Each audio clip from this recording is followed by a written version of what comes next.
এই দুনিয়া এখন তো আর সেই দুনিয়া নাই, মানুষ নামের মানুষ আছে দুনিয়া বোঝাই, সেই মানুষের ভিড়ে আমার আসল মানুষ নাই। এই দুনিয়া এখন তো আর সেই দুনিয়া নাই, মানুষ নামের মানুষ আছে দুনিয়া বোঝাই, সেই মানুষের ভিড়ে আমার আসল মানুষ নাই। ঠিক কিনা?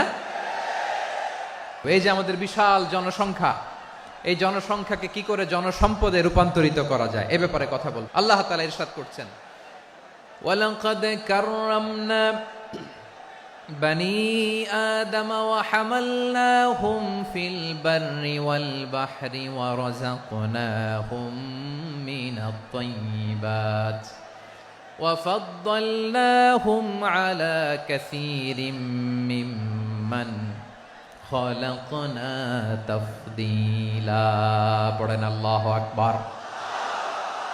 রব্বুল আলামিন বলেন, ওয়ালাকাদ কাররামনা বনি আদম, আমি বনি আদমকে সম্মানিত করেছি, বনি আদমকে মর্যাদা দিয়েছি। ওয়া হামালনাহুম ফিল বাররি ওয়াল বাহর, বনি আদমকে জলে স্থলে স্থলে এবং সমুদ্রে চলাচলের বাহন দিয়েছি। ওয়া রাযাকনাহুম মিনাত তাইয়্যিবাত, তাদেরকে পবিত্র রিজিকের বন্দোবস্ত করেছি। ওয়া ফাদ্দালনাহুম আলা কাসীরিম মিম্মান খালাকনা তাফদীলা, আর আমি আল্লাহ যাদেরকে সৃষ্টি করেছি তাদের মধ্য থেকে বনি আদমকে আমি শ্রেষ্ঠ বানিয়েছি, সবার চেয়ে সেরা। আমাদের মতো করে আল্লাহ কাউকে বানায় নাই। দুই পায়ে ভর করে শির দ্বারা এরকম স্ট্যান্ড রেখে মাথা উঁচু করে দাঁড়াতে পারে এরকম কোন প্রাণী পৃথিবীতে আছে? এজন্য আল্লাহ বলেন, ওয়ালাকাদ কাররামনা বনি আদম, আমি বনি আদমকে সম্মানিত করেছি, তাদেরকে আমি মর্যাদা দিয়েছি। তাদেরকে আমি যত মর্যাদা দিয়েছি আমার কোন সৃষ্টিকে এত মর্যাদা দেই নাই। পড়েন সুবহানাল্লাহ। I have dignified the status of the sons of Adam, আদমের সব সন্তানের মর্যাদা আমি বাড়িয়েছি। আল্লাহ এখানে বলেননি ওয়ালাকাদ কাররামনাল মুমিনিন, আমি মুমিনের মর্যাদা বাড়িয়েছি, বলেছেন? আল্লাহ এখানে বলেন নাই ওয়ালাকাদ কাররামনাল মুসলিমিন, আমি মুসলিমের মর্যাদা বাড়িয়েছি। আল্লাহ বলেছেন ওয়ালাকাদ কাররামনা বনি আদম, আমি বনি আদমের সম্মান বাড়িয়েছি, হোক সে মুমিন কিংবা কাফের, মুসলিম কিংবা মুশরিক, আস্তিক কিংবা নাস্তিক, আরব কিংবা অনারব, যেই হোক না কেন আদম সন্তান সবগুলার মর্যাদা বাড়ায় দিয়েছে কে? সবার মর্যাদা আল্লাহ বাড়িয়েছে। মানুষ হিসেবে মর্যাদা। বিশ্বনবী সাল্লাল্লাহু আলাইহি ওয়াসাল্লাম ইহুদির লাশ দেখে দাঁড়িয়ে গেলেন। কার লাশ? ইহুদির লাশ দেখে দাঁড়ায় গেলেন। সাহাবারা বললেন, ইয়া রাসূলুল্লাহ, আপনি দাঁড়ালেন যে, এটা তো ইহুদির লাশ। বিশ্বনবী বললেন, আওয়ালাইসাত নাফসান, এটা কি মানুষ নয়? এটা হোক ইহুদি হোক খ্রিস্টান, এটা তো মানুষ। আমি মানুষ দেখে দাঁড়িয়েছি। আই স্যালিউট দ্য হিউম্যানিটি, আমি মানবতাকে সম্মান করেছি। পড়েন সুবহানাল্লাহ। তাহলে এই জমিনে মানুষের মর্যাদা বেশি, হোক আস্তিক হোক নাস্তিক, হোক মুমিন কিংবা কাফের। আদমের সন্তান হলে, মানুষ হলেই তার মর্যাদা বাড়িয়েছে কে? আমার কলিজার টুকরা যশোরের ভাইয়েরা, মানুষের মর্যাদা আল্লাহ এত বাড়িয়েছেন, মানুষ জীবিত থাকলেও যেমনি মর্যাদাবান, মরে গেলেও মর্যাদাবান। সুবহানাল্লাহ পড়েন। মানুষ মরে গেলে এই ডেড বডিটা কি হয়? পচে যায়, গলে যায়, মাটির সাথে মিশে যায়। তাই বলে আপনি ডেড বডির সাথে যাচ্ছে তাই করতে পারবেন না। পারবেন? কেউ যদি অন্যায় করে তাকে যদি আপনি শাস্তির আওতায় আনেন, যা মনে চায় করতে পারবেন না। তারা আগুন দিয়ে পোড়াতে পারবেন না, নাক কাটতে পারবেন না, কান কাটতে পারবেন না, অঙ্গ বিকৃতি করতে পারবেন না। কারণ মানব জাতির মর্যাদা স্বয়ং দিয়েছে কে? ডেড বডি পচে যাবে, গলে যাবে। তারপরে ইসলাম বলে, না খবরদার, এই মরা লাশটারও একটা মর্যাদা আছে না নাই? ইসলাম বলে এই লাশটা গলে যাবে, পচে যাবে, কিন্তু এটার অমর্যাদা করো না। কর্পূর দিয়ে, খেজুর পাতা দিয়ে এটাকে ওয়ার্ম ওয়াটার দিয়ে, গরম পানি দিয়ে ধৌত করো। সাদা শুভ্র ধবধবে কাপড় দিয়ে লাশটাকে তুমি কাভার করো। তারপরে খাটিয়ার মধ্যে লাশটাকে রেখে বিশাল একটা প্রোগ্রাম করো, একটা ফিউনারাল প্রোগ্রাম করো। ওই প্রোগ্রামের ডানে বায়ে পেছনে লাশটারে রাখলে হবে না, প্রোগ্রামের একেবারে সামনটাতে তুমি লাশটাকে রাখো। সুবহানাল্লাহ। একটা ফিউনারাল প্রোগ্রাম করতে হবে, তাকে শেষ বিদায় জানাতে হবে, যেটাকে আমরা জানাজা বলি। কি বলি? জানাজা মানে মাইয়েতের জন্য দোয়া, তার জন্য দোয়া করা হয়, তাকে একটা সিস্টেমেটিক অর্ডারে কবরে রাখা হয়, সুন্দরভাবে সেটাকে কবরস্থ করা হয়, মাটি দেয়া হয়, পানি দেয়া হয়। তার মানে মরে গেলেও মানুষের সম্মান বাড়ায় দিয়েছে কে? এজন্য আল্লাহ বললেন ওয়ালাকাদ কাররামনা বানি আদম, বনি আদমের সম্মান মর্যাদা আমি আল্লাহ বাড়িয়ে দিয়েছি। মানুষের সম্মানে তুমি কখনো আঘাত করো না, ঠিক কি না? তাহলে ভাই, প্রথম মেসেজ হচ্ছে the first and foremost message tonight to the people of জাসর। আল্লাহ বলেন I have dignified the status of son of Adam. আমি বনি আদম সবার মর্যাদা বাড়িয়ে দিয়েছি, হোক আস্তিক নাস্তিক, হোক কাফের কিংবা মুশরিক, তার মর্যাদা বাড়াই দিছে কে? যখন বন্যা হয় আমরা ত্রাণ নিয়ে যাই, আমরা শুধু মুসলমানদেরকে ত্রাণ দেই নাকি? হ্যাঁ, আমরা মুসলমানকেও দেই, অমুসলমানকেও দেই, হিন্দুকেও দেই, বৌদ্ধকেও দেই। যেখানেই মানবতা বিপন্ন সেখানে ইসলামের হেল্পিং হ্যান্ড আছে না নাই? সুবহানাল্লাহ। কি দিন আমরা পেয়েছি, কি বিধান আমরা পেয়েছি। ওয়ালাকাদ কাররামনা বানি আদম, আমি বনি আদমকে সম্মানিত করেছি। এরপর আল্লাহ বললেন ওয়া হামালনাহুম ফিল বাররি ওয়াল বাহর, জলে স্থলে আমি চলাচলের যানবাহনের ব্যবস্থা করেছি। আমরা স্থলে ঘোড়ার উপরে চড়ি, উটের উপরে চড়ি, গাড়ির উপরে চড়ি। এই যে গাড়ির ইঞ্জিন বানাইছি আমরা, এটার মেধা দিয়েছে কে? আবার সাগরের মধ্যে আমরা নৌযান, জলযান, বড় বড় জাহাজ দিয়ে এক মহাদেশ থেকে আরেক মহাদেশ যাই, এক দেশ থেকে মালামালগুলো আরেক দেশে পাঠাই। সাগরের ভেতরে নৌকাগুলোরে ধরে রাখলো কে? ওয়াল ফুলকিল্লাতি তাজরি ফিল বাহরি বিমা ইয়ানফাউন নাস। মানুষের উপকার আছে এরকম সরঞ্জামাদি নিয়ে সাগরের উপরে বিশাল বিশাল জলযানগুলো চলে, এগুলো ডুবে যায় না, কাত হয়ে যায় না, পড়ে যায় না। এগুলোকে স্থিতিস্থাপকতাকে ঠিক করে রাখলো কে? আপনারা জাহাজ দেখেছেন? জাহাজ দেখছেন? বিশাল বিশাল জাহাজ, বিশাল জাহাজ মালামাল নিয়ে এক মহাদেশ থেকে আরেক মহাদেশে যায়। গত মাসে আমার জাপান সফর ছিল। এই যে বাংলাদেশে যে গাড়িগুলো চালান, বেশিরভাগ গাড়ি আসে কিন্তু জাপান থেকে। হাজার হাজার গাড়ি একটা জাহাজ বহন করতে পারে, হাজার হাজার গাড়ি। এটাতে সাগরের মধ্যে ভাসাইলো কে? হাজার হাজার গাড়ি নিয়ে জাপানিজ গাড়িগুলো আমাদের চট্টগ্রামের এয়ারপোর্টের বন্দরে ভিড়ে। যুক্তরাষ্ট্রে আমি দেখেছি বিশাল বিশাল জাহাজ। আপনারা টাইটানিক জাহাজের নাম শুনেছেন? টাইটানিক জাহাজের 8 গুণ 10 গুণ বড় একটা জাহাজ আছে, আইকন অফ দ্য সি, আমি দেখে এসেছি। রয়্যাল ক্যারিবিয়ান দেখে এসেছি। সাগরের সামনে জেটিতে যখন দাঁড়ালাম, জাহাজটা যখন যায়, আমার মনে হচ্ছে একটা শহর, গোটা শহর, the entire city is floating on the water. পুরো একটা শহর মনে হয় পানির উপর দিয়ে ভেসে যাচ্ছে। পড়েন সুবহানাল্লাহ। এই যে আইকন অফ দ্য সি, এই ক্রুজ, এই জাহাজটা, এটার ভিতরে স্টেডিয়াম আছে। কিসের ভিতরে স্টেডিয়াম? কথা বুঝে নাই বোধহয়। স্টেডিয়াম কিসের ভিতর? সুইমিং পুল আছে, শপিং মল আছে, রেস্টুরেন্ট আছে, ক্লাব আছে, 3000 4000 রুম বিশিষ্ট, কক্ষ বিশিষ্ট হোটেল আছে। এই সবগুলোর নিয়ে এগুলো চলে সাগরের দোলার মধ্যে, জলোচ্ছ্বাসের মধ্যে। এই সাগরের ভেতরে এই জাহাজগুলোর ভাষায় রাখছে কে? সূরাতুর আর রহমানে আল্লাহ তাআলা বললেন ওয়ালাহুল জাওয়ারিল মুনশাআতু ফিল বাহরি কাল আ'লাম ফাবিআইয়ি আলা, সবাই পড়েন ফাবিআইয়ি আলাই রাব্বিকুমা তুকাযিবান।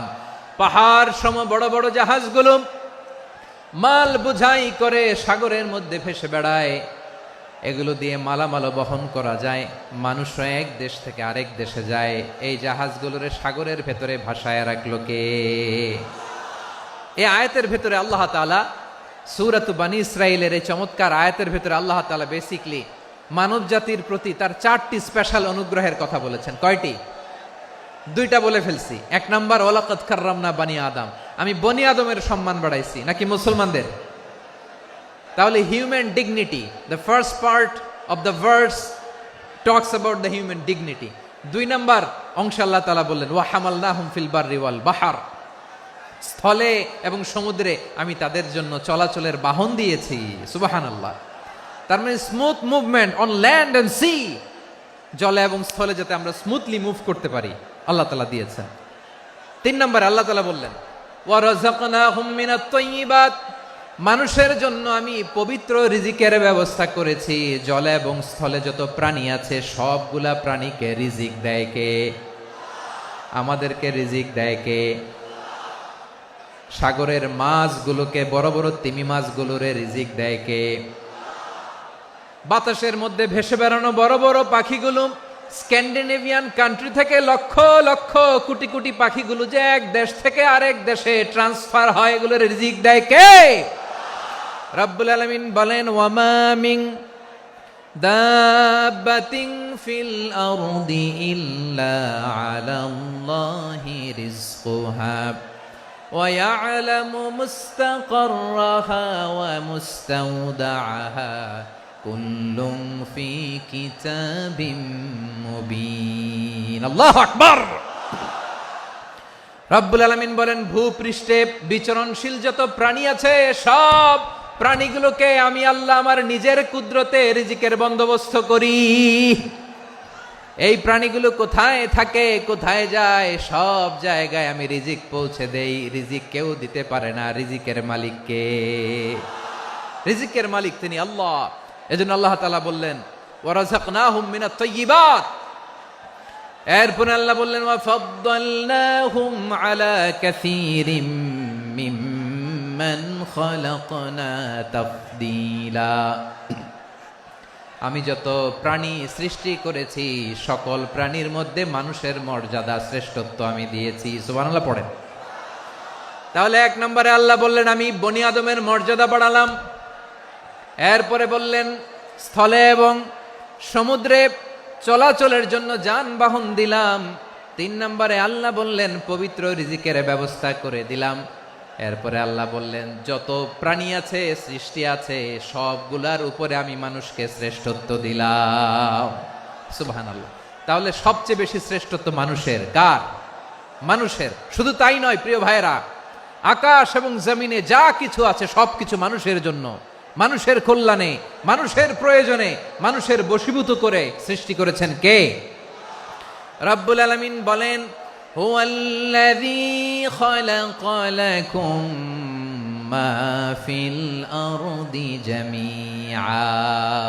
এই জমিনের মধ্যে যা কিছু আমি আল্লাহ সৃষ্টি করেছি সব কিছু আমি মানুষের জন্য সৃষ্টি করেছি। পড়েন সুবহানাল্লাহ। হুয়াল্লাযী খালাকা লাকুম মা ফিল আরদি জামিআ, যা আছে সব আমাদের জন্য, সব আমাদেরকে সার্ভিস দেওয়ার জন্য, আমাদের উপকারের জন্য, আমাদের কল্যাণের জন্য। আওয়াজ করে সবাই পড়ুন আল্লাহু আকবার। অন্য আয়াতে আল্লাহ বললেন ওয়াসাখখারা লাকুম মা ফিস সামাওয়াতি ওয়া মা ফিল আরদি জামিআম মিন ইন্না ফি যালিকা লাআয়াতিন লিকাউমিন ইয়াতাফাক্কারুন। প্রথমে আয়াতে আল্লাহ বললেন জমিনে যা আছে সব তোমাদের কল্যাণে আমি সৃষ্টি করলাম। এরপরে আল্লাহ বললেন আকাশেও যা আছে সব তোমাদের জন্য সৃষ্টি করলাম, তোমাদের অনুগত বানায় দিলাম। পড়েন সুবহানাল্লাহ। মানুষের কি ব্রেইন দেখেন, মানুষ জমিন ছেড়ে আকাশে চলে যায়। পাখি দেখে মানুষের শখ হলো পাখি যেহেতু উঠতে পারে আমরাও পারবো। অরবিল রাইট, উইলবার রাইট, 2 ভাই মিলে আঁকাঝোঁকা করতে করতে করতে করতে প্লেন বানায় ফেললো। কোন সুবহানাল্লাহ। এখন পাখিও ওরে, আমরাও ওরি। এরপরেই মানুষের কৌতূহল থামে না এখানে। মানুষ চলে গিয়েছে চাঁদে। কোথায় গেছে? এখন কিন্তু চাঁদে জমি বিক্রি হয় জানেন। পৃথিবী নিয়ে মারামারি শেষ। রাশিয়া আমেরিকা এখন ধরছে চাঁদ আর মঙ্গল গ্রহ। এখন চাঁদে জমি বিক্রি হয়, মঙ্গলে জমি বিক্রি হয়। এই চাঁদ, মঙ্গল, বৃহস্পতি, শনি সব আল্লাহ তাআলা আমাদের জন্য বানিয়েছেন। সুবহানাল্লাহ পড়েন। মানুষ সাগরের উপরে চড়ে, শূন্যে ভেসে বেড়ায়, পাহাড় কেটে সুড়ঙ্গ বানায়, টানেল বানায়। মানুষ বট ব্যান্ডের লাইন নিয়ে যায় সাগরের ভেতর দিয়ে এক দেশ থেকে আরেক দেশে, এক মহাদেশ থেকে আরেক মহাদেশে। সুবহানাল্লাহ পড়েন। তার মানে গোটা বিশ্বের সব কিছুর উপরে control, superiority over all creatures, সব কিছুর উপর কন্ট্রোল, মনিটরিং, নিয়ন্ত্রণ, এটা প্রতিষ্ঠা করে দিয়েছে কে? এজন্যই মানুষের শ্রেষ্ঠত্ব। ওয়ালাকাদ কাররামনা বানি আদম, আমি বনি আদমের সম্মান বাড়িয়েছি, মর্যাদা আমি বাড়িয়ে দিয়েছি এ কারণে, কারণ মানুষ সবকিছুর উপর নিয়ন্ত্রণ নিতে পারে। মানুষকে নিয়ে এই কোরআনের সব আলোচনা, মানুষকে নিয়ে এই কোরআনের সব। তাই কোরআনের কেন্দ্রীয় আলোচ্য বিষয় হচ্ছে মানুষ। মানুষকে আল্লাহ স্বাধীনতা দিয়েছেন। ফামান শাআ ফালইউমিন ওয়া মান শাআ ফালইয়াকফুর। চাইলে মুমিন হতে পারো, চাইলে কাফের হতে পারো, তোমার ইচ্ছা। তবে জেনে রাখো, মুমিন হলে পাবা জান্নাত, কাফির হলে পাবা জাহান্নাম। নাও দ্য ডিসিশন ইজ ইয়ার্স, সিদ্ধান্ত তোমার, জান্নাতে যাবা না জাহান্নামে যাবা। মানুষকে আল্লাহ এত স্বাধীনতা দিয়েছেন, মানুষ চাইলে অনেক ভালো হইতে পারে। ভালোর রাস্তাও খোলা, খারাপ হওয়ার রাস্তাও খোলা। ভালো হইলে মানুষ অনেক ভালো, খারাপ হইলে অনেক খারাপ। ভালো হইলে সবচেয়ে ভালো, খারাপ হইলে সবচেয়ে খারাপ।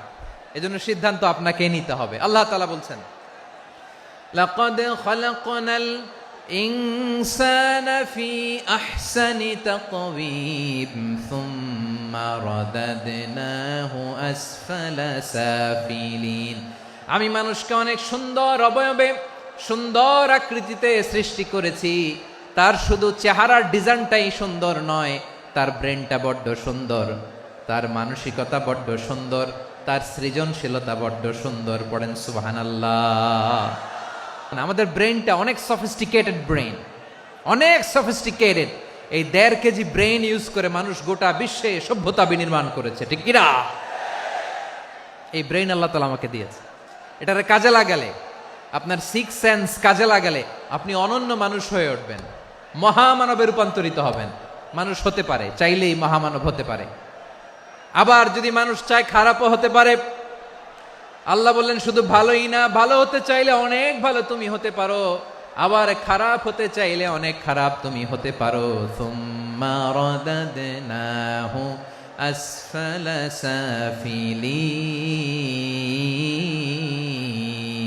সাফিলিন।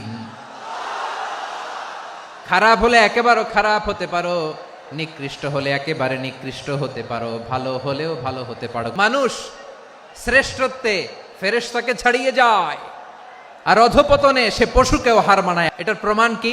মানুষ শ্রেষ্ঠ হইলে যে ফেরেশতার চেয়েও সেরা, তার প্রমাণ কি? আল্লাহ তাআলা বলছেন, ওয়া ইয কুলনা লিল মালাইকাতি ইসজুদু লি আদম ফাসাজাদু ইল্লা ইবলিস আবা ওয়াস্তাকবারা ওয়া কানা মিনাল কাফিরিন। আল্লাহ বলেন, স্মরণ করো সে সময়ের কথা যখন আমি ফেরেশতাদেরকে বললাম, ও ফেরেশতারা আদমকে সেজদা দাও। সব ফেরেশতারা সম্মান সূচক সেজদা আদমকে দিল। তারা আদমের জন্য সেজদায় লুটিয়ে পড়লো, একজন ছাড়া, তার নাম ইবলিস। আওয়াজ করে বলেন, তার নাম কি? সে অহংকার প্রদর্শন করলো, সে কাফের হয়ে গেল। বাকি সব ফেরেশতারা সেজদা দিল। সুবহানাল্লাহ। আবার আদম আলাইহিস সালামকে আল্লাহ জিজ্ঞেস করলেন, সব বলে দিল উত্তর, কিন্তু ফেরেশতাদেরকে একই প্রশ্ন জিজ্ঞেস করলেন, তারা উত্তর করতে পারে নাই। তার মানে এর মধ্য দিয়ে প্রমাণিত হয়, মানুষ ভালো হলে ফেরেশতার চেয়েও ভালো, ফেরেশতার চেয়েও মানুষের মর্যাদা বাড়িয়ে দিয়েছে কে? সব নূরের ফেরেশতা যখন মাটির আদমকে সেজদা দেয়, এটা প্রমাণ করে ফেরেশতার চেয়েও মানুষের মর্যাদা বাড়িয়ে দিয়েছে কে? তুমি মাটির আদমকে প্রথম সৃষ্টি করিয়া ঘোষণা করিয়া দিলে শ্রেষ্ঠ বলিয়া, তাই তো নূরের ফেরেশতা করে আদমকে সেজদা, ঠিক কিনা বলেন? তাই তো নূরের ফেরেশতা করে আদমকে সেজদা, সবার চেয়ে সম্মান দিলে মাটির আদমকে। আল্লাহু আল্লাহু তুমি জাল্লে জালালুহু, শেষ করা তো যায় না গে তোমার গুণগান। পড়েন না? পড়েন। আল্লাহু আল্লাহু তুমি জাল্লে জালালুহু, শেষ করা তো যায় না গে তোমার গুণগান। আল্লাহু আল্লাহু, আল্লাহু আকবার। আদমের মর্যাদা বেশি, মানুষের মর্যাদা বেশি। মানুষ শ্রেষ্ঠ তার প্রমাণ, নূরের ফেরেশতা মাটির আদমকে সেজদা করে আওয়াজ করে বলেন ঠিক কিনা। তাহলে মানুষ ভালো হলে ফেরেশতার চেয়ে ভালো। আবার মানুষ যদি খারাপ হয় সে পশুর চেয়েও খারাপ, অধপতনে পশুত্বকে হার মানায়। তার প্রমাণ কি? তার প্রমাণ হচ্ছে যশোরের ভাইরা দেখবেন পত্রিকায় নিউজ পেপারে মাঝে মাঝে এরকম দেখা যায়, এক মানুষ আরেক মানুষকে হত্যা করে 20 টুকরা করে বস্তার ভিতরে ভরেছে। আচ্ছা, বুঝে থাকলে আওয়াজ করে বলেন, কোনদিন শুনছেন একটা হাতি আর একটা হাতিকে হত্যা করে 20 টুকরা করছে, এরপরে বস্তার ভিতরে ভরছে? হয়েছে? তাহলে দেখেন, মানুষ যদি খারাপ হয় সে পশুকেও হার মানায়। চিল্লায় বলো ঠিক কিনা। এমনও দুশ্চরিত্র মানুষ আছে যার নজর থেকে 6 মাসের ছোট্ট মেয়ে থেকে শুরু করে 80 বছরের বৃদ্ধারাও নিরাপদ নয়, পশুকেও হার মানে। মানুষের ঘর জ্বালিয়ে পুড়ে মেসাকার করে দেয়, জনপদের পর জনপদ জ্বালায় দেয়। এরকম আছে না নাই? গাজার মধ্যে যে অ্যাটাক করেছে, এরা মসজিদ মানে নাই, মসজিদে বম ফেলেছে। এরা খ্রিস্টানদের চার্চ গির্জা মানে নাই, গির্জায় বম ফেলেছে। পৃথিবীর ইতিহাসে never happened in the history of the world that someone bombed on a hospital, on a ICU center. এমন হাসপাতাল যেখানে আইসিইউর রোগীরা আছে, ওই হাসপাতালের উপরও ইসরায়েলি সৈনিকেরা বোমা মেরেছে। জোরে বলেন ঠিক কিনা। এরা মানুষ? আওয়াজ করে বলেন, এরা মানুষ না। প্রিয় ভাইয়েরা, চোখ কান নাক মুখ থাকলেই মানুষ না। যা সামনে দেখেন এগুলো সব মানুষ না, এগুলো জনসংখ্যা। এগুলো কি? সবাই বলুন, এগুলো কি? বাড়ছে জনসংখ্যা, কমছে মানুষ। এই দুনিয়া এখন তো আর সেই দুনিয়া নাই, মানুষ নামের মানুষ আছে, দুনিয়া বোঝাই, সেই মানুষের ভিড়ে আমার আসল মানুষ নাই। ঠিক কিনা? আসল মানুষের বড্ড অভাব, আসল মানুষের বড্ড অভাব। আমার ভাইয়েরা, মানুষ খারাপ হলে পশুকেও হার মানায়। আচ্ছা, আওয়াজ করে বলেন, যে ইসরায়েলি সোলজাররা উপর থেকে বোমা মারল তারাও মানুষ? তারাও কি? ওরাও রক্তে মাংসে মানুষ, ওদেরও পরিবার আছে। বোমা মেরে যেই মেয়েটাকে তারা অনাথ বানায়, ইয়াতিম বানায়, ও কিন্তু বাসায় ওর মেয়েটাকে রেখে আসছে। ঠিক কিনা বলেন? বম্বিং করে যে বাবাকে মেরে, স্বামীকে মেরে স্ত্রীকে বিধবা বানায়, তারও ঘরে স্ত্রী আছে। উপর থেকে বম মেরে মানুষ মেরে দিচ্ছে, তারাও মানুষ। 1945 সালের 6 আগস্ট আমেরিকান সোলজাররা হিরোশিমায় বম মেরেছে। আমি নিজে দেখে এসেছি জাপানের হিরোশিমাতে। সকাল 8:15 মানুষ কেউ অফিসে যাচ্ছিল, কেউ খেতে খামারে কাজ করতে যাচ্ছিল। লিটল বয় নামে একটা বোম মেরেছে তারা। এই বোমের আঘাতে, পারমাণবিক এই বোমার রেডিয়েশনে আঘাতে, বোম ব্লাস্ট হওয়ার পরে মুহূর্তের মধ্যে 1,40,000 নাই। উপর থেকে যারা মারতেছে এরাও মানুষ, যাদেরকে মারলো তারাও। তার মানে মানুষে মানুষে পার্থক্য আছে না? নেই? মানুষে মানুষে পার্থক্য আছে। নাক কান চোখ মুখ থাকলেই মানুষ নয়। বাড়ছে জনসংখ্যা, কমছে মানুষ। চিল্লায় বলো ঠিক কিনা।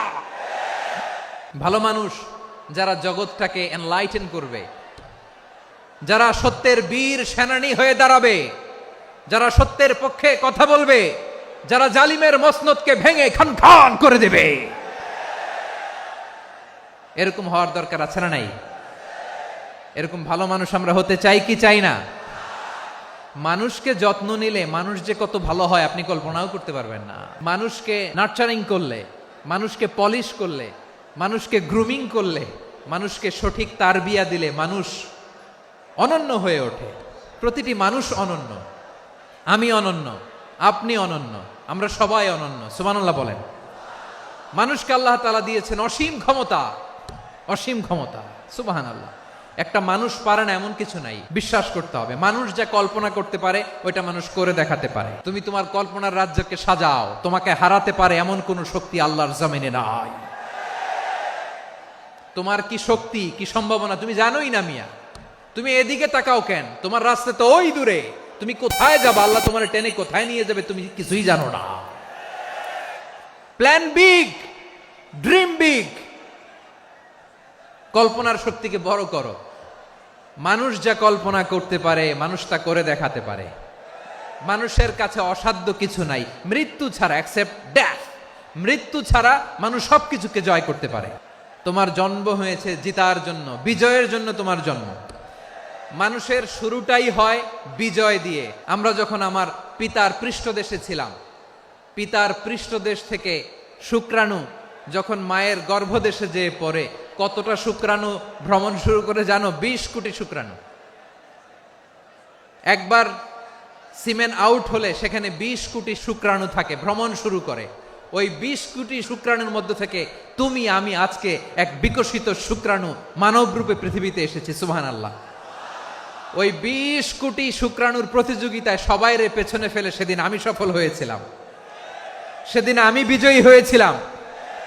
সেদিন আমি এত ছোট ছিলাম মাইক্রোস্কোপ দিয়েও আমার অস্তিত্ব টের পাওয়া যায় না। আমি এত তুচ্ছ ছিলাম, নগণ্য ছিলাম। আমার কান ছিল না, আমার চোখ ছিল না, আমার হাত ছিল না, আমার জন্য রিকমেন্ডেশন করার মতো মামু ছিল না, খালা ছিল না, কেউ ছিল না। তারপরেও ওই প্রতিযোগিতায়, ওই কম্পিটিশনে যখন আমারে কেউ হারাতে পারে নাই, আল্লাহর জমিনেও আমারে কেউ হারাতে পারে না। হারার জন্য তোমার জন্মই হয় নাই, তুমি আসছোই জিতার জন্য। সুবহানাল্লাহ। বিশ্বনবী বলেন, আন্নাসু মাআদিন কামাআদিনি যাহাবি ওয়াল ফিদ্দা খিয়ারুহুম ফিল জাহিলিয়াতি খিয়ারুহুম ফিল ইসলাম। Peoples are like mines of gold and silver. সোনার খনি, রূপার খনি, এর চেয়েও বড় খনি হচ্ছে এই মানব সম্পদের খনি। আওয়াজ করে বলেন আল্লাহু আকবার। আল্লাহ তাআলা এই সম্পদ আমাদেরকে দিছে। বিশ্বনবী বলেন, মানুষ হচ্ছে খনির মতো। খিয়ারুহুম ফিল জাহিলিয়াতি খিয়ারুহুম ফিল ইসলাম। জাহিলি যুগে যারা সেরা, ইসলামেও তারা সেরা। ইদা ফাকুহু, যদি তারা বুঝবান হয় তাহলে তাদেরকে সেরা বানায় দিবে কে? তাহলে মানুষের চেয়ে সেরা কেউ হতে পারে? মানুষের চেয়ে অনন্য কেউ হতে পারে? মানুষকে কেউ হারাতে পারে? আওয়াজ করে বলো, তোমাকে কেউ হারাতে পারবে? এই সাহস জাগছে আজকের আলোচনা থেকে। আমি তুমি অনন্য, আমাকে তোমাকে হারায় দেওয়া এত সহজ না, ঠিক কিনা? একটা কথা জীবনের সাথে সেট করে নিতে হবে, আমি জিতি নয় শিখি, আমি কখনো হারি না। তাহলে বিশ্বনবী বললেন, নাসু মাআদিন, মানুষ হচ্ছে খনি। এই খনির যত্ন নিতে হবে। মা বাবা যারা এসেছেন, আপনার ছেলে মেয়ের যত্ন নেন। আপনার ছেলের মধ্যে যে কি পটেনশিয়াল আপনি জানেন না। আপনার এই ছোট্ট অবুজ ছেলেটাই আগামী দিনের শায়েখ আহমদুল্লাহ হবে। আপনার হেফজখানায় পড়া ওই ছোট্ট ছেলেটাই আগামী দিনের আল্লামা মামুনুল হক হবে। আপনার ওই ছেলেটা আমির হামজা হবে, আব্দুল হাই সাইফুল্লাহ হবে। এভাবে বড় বড় আলেম হবে, তারা যুগশ্রেষ্ঠ আলেম হবে। সেই একদিন এই বাংলাদেশের পার্লামেন্টে যে বক্তব্য দিয়ে যশোরের পক্ষে কথা বলবে। আপনি জানেন না, কাউকে ছোট করবেন না আপনি। ওর কনফিডেন্স আপনি কমাবেন না, আপনি কমাতে পারেন না।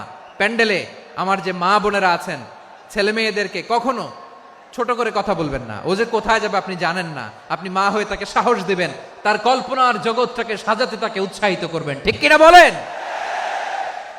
আর আমার প্যান্ডেলের আমার প্রিয় শ্রদ্ধাশীলা মায়েরা বোনেরা, আপনারা তো আরো দামি সম্পদ। বিশ্বনবী বলেন, আর দুনিয়া কুল্লুহা মাতা। আল্লাহ আল্লাহ আল্লাহ। বিশ্বনবীর কথার ওজন দেখেন, আর দুনিয়া কুল্লুহা মাতা ওয়া খায়রু মাতা'আদ দুনিয়াল মারআতুস সালিহা। বিশ্বনবী বলেন, দুনিয়ায় যা দেখো সব আল্লাহর দেওয়া অ্যাসেট, মানে সম্পদ। আর এত অ্যাসেটের ভিড়ে সবচাইতে শ্রেষ্ঠ সম্পদ হচ্ছে নেককার নারী। সুবহানাল্লাহ। ভাইয়েরা, বোনের সাথে খারাপ আচরণ করো না। সন্তান মায়ের সাথে খারাপ আচরণ করো না। আমাদের মায়েরা আমাদের asset, they are our priceless asset. কারণ এই মায়েদের পেটে এসেছে আল্লাহর ওলিরা। এই মায়েদের পেটে এসেছে খান জাহান আলী। এই মায়ের পেটে এসেছে শাহজালাল ইয়ামানি। এই মায়ের পেটে এসেছে আল্লাহর সব নবীরা। নাকি নবীরা আকাশ থেকে ধপ করে জমিনে নেমে আসছে? মায়ের পেটে আসছে। এই মায়ের পেটগুলো খনি। আমার সম্মানিতা মায়েরা বোনেরা, নিজেকে ইসলাম দিয়ে সাজান, নিজেকে পবিত্র রাখুন। নিজের আব্রু ইমান ইজ্জতের হেফাজত করুন, কোরআন পড়ুন, সুন্নাহ পড়ুন। আপনি জানেন না আপনার গর্ভে কে আসছে, কোন ক্ষণজন্মা পুরুষকে আল্লাহ তাআলা আপনার গর্ভে পাঠাবে আপনি জানেন না। মায়েরা নিজেদেরকে পবিত্র রাখুন, ইসলাম চর্চা করুন, কোরআন চর্চা করুন, নৈতিকতা দিয়ে নিজেকে সাজান। যশোরের জেনজি, নিজেদেরকে প্রস্তুত রাখো আগামীর বাংলাদেশের জন্য। নৈতিকতা, মোরালিটি, ভ্যালিউজ দিয়ে নিজেকে সাজাও, ইসলাম দিয়ে নিজেকে সাজাও, কারণ আগামীর বাংলাদেশ ইসলামের বাংলাদেশ। বাংলাদেশের আসল পরিচয় ইসলাম। বাংলাদেশের আসল পরিচয় কি? সবাই বলে না, আওয়াজ করে, এদেশের আসল পরিচয়। এদেশে আজান শুনে সূর্য ওঠে শহর গ্রামে, এদেশে আজান শুনে সূর্য ডুবে সন্ধ্যা নামে, এদেশে সকল কাজে সবাই বলে বিসমিল্লাহ, এদেশে ভালো কিছু দেখে শুনে হাসি মুখে সবাই বলে মাশা আল্লাহ। সুবহানাল্লাহ সুবহানাল্লাহ সুবহানাল্লাহ সুবহানাল্লাহ সুবহানাল্লাহ সুবহানাল্লাহ সুবহানাল্লাহ সুবহানাল্লাহ। ও নবীন তরুণ, তোমার কিসের এত ভয়? জেনে রেখো বাংলাদেশের আসল পরিচয়। বাংলাদেশের আসল পরিচয় ইসলাম। আওয়াজ তুলে বলো, আসল পরিচয় কি? এদেশে পরস্পরে দেখা হলে দেয় সালাম, এদেশে আমজনতার হৃদয় জুড়ে পাক্কা আলাম। ঠিক কি না? এদেশে বিপদ এলে সর্বজনে সর্বক্ষণে দোয়া পড়ে ইন্না লিল্লাহ সুবহানাল্লাহ সুবহানাল্লাহ সুবহানাল্লাহ সুবহানাল্লাহ। এদেশে আজান শুনে সূর্য ওঠে শহর গ্রামে, এদেশে আজান শুনে সূর্য ডুবে সন্ধ্যা নামে, এদেশে সকল কাজে সবাই বলে বিসমিল্লাহ, এদেশে ভালো কিছু দেখে শুনে হাসি মুখে সবাই বলে মাশা আল্লাহ। সুবহানাল্লাহ, আওয়াজ করে সুবহানাল্লাহ সুবহানাল্লাহ সুবহানাল্লাহ সুবহানাল্লাহ। সবাই একসাথে সুবহানাল্লাহ সুবহানাল্লাহ সুবহানাল্লাহ সুবহানাল্লাহ। এদেশের আসল পরিচয় কি? আওয়াজ করে বলতে ভয় লাগে। এদেশের আসল পরিচয় কি? ইসলাম দিয়ে আমাদের সংসদ ভবন চলুক, আমরা চাই কি চাই না? বঙ্গভবনে লা ইলাহা ইল্লাল্লাহর পতাকা উড়ুক, আমরা চাই কি চাই না? প্রতিটি জেলা অফিসে, ডিসি অফিসে লা ইলাহার পতাকা ঝুলুক, আমরা চাই কি চাই না?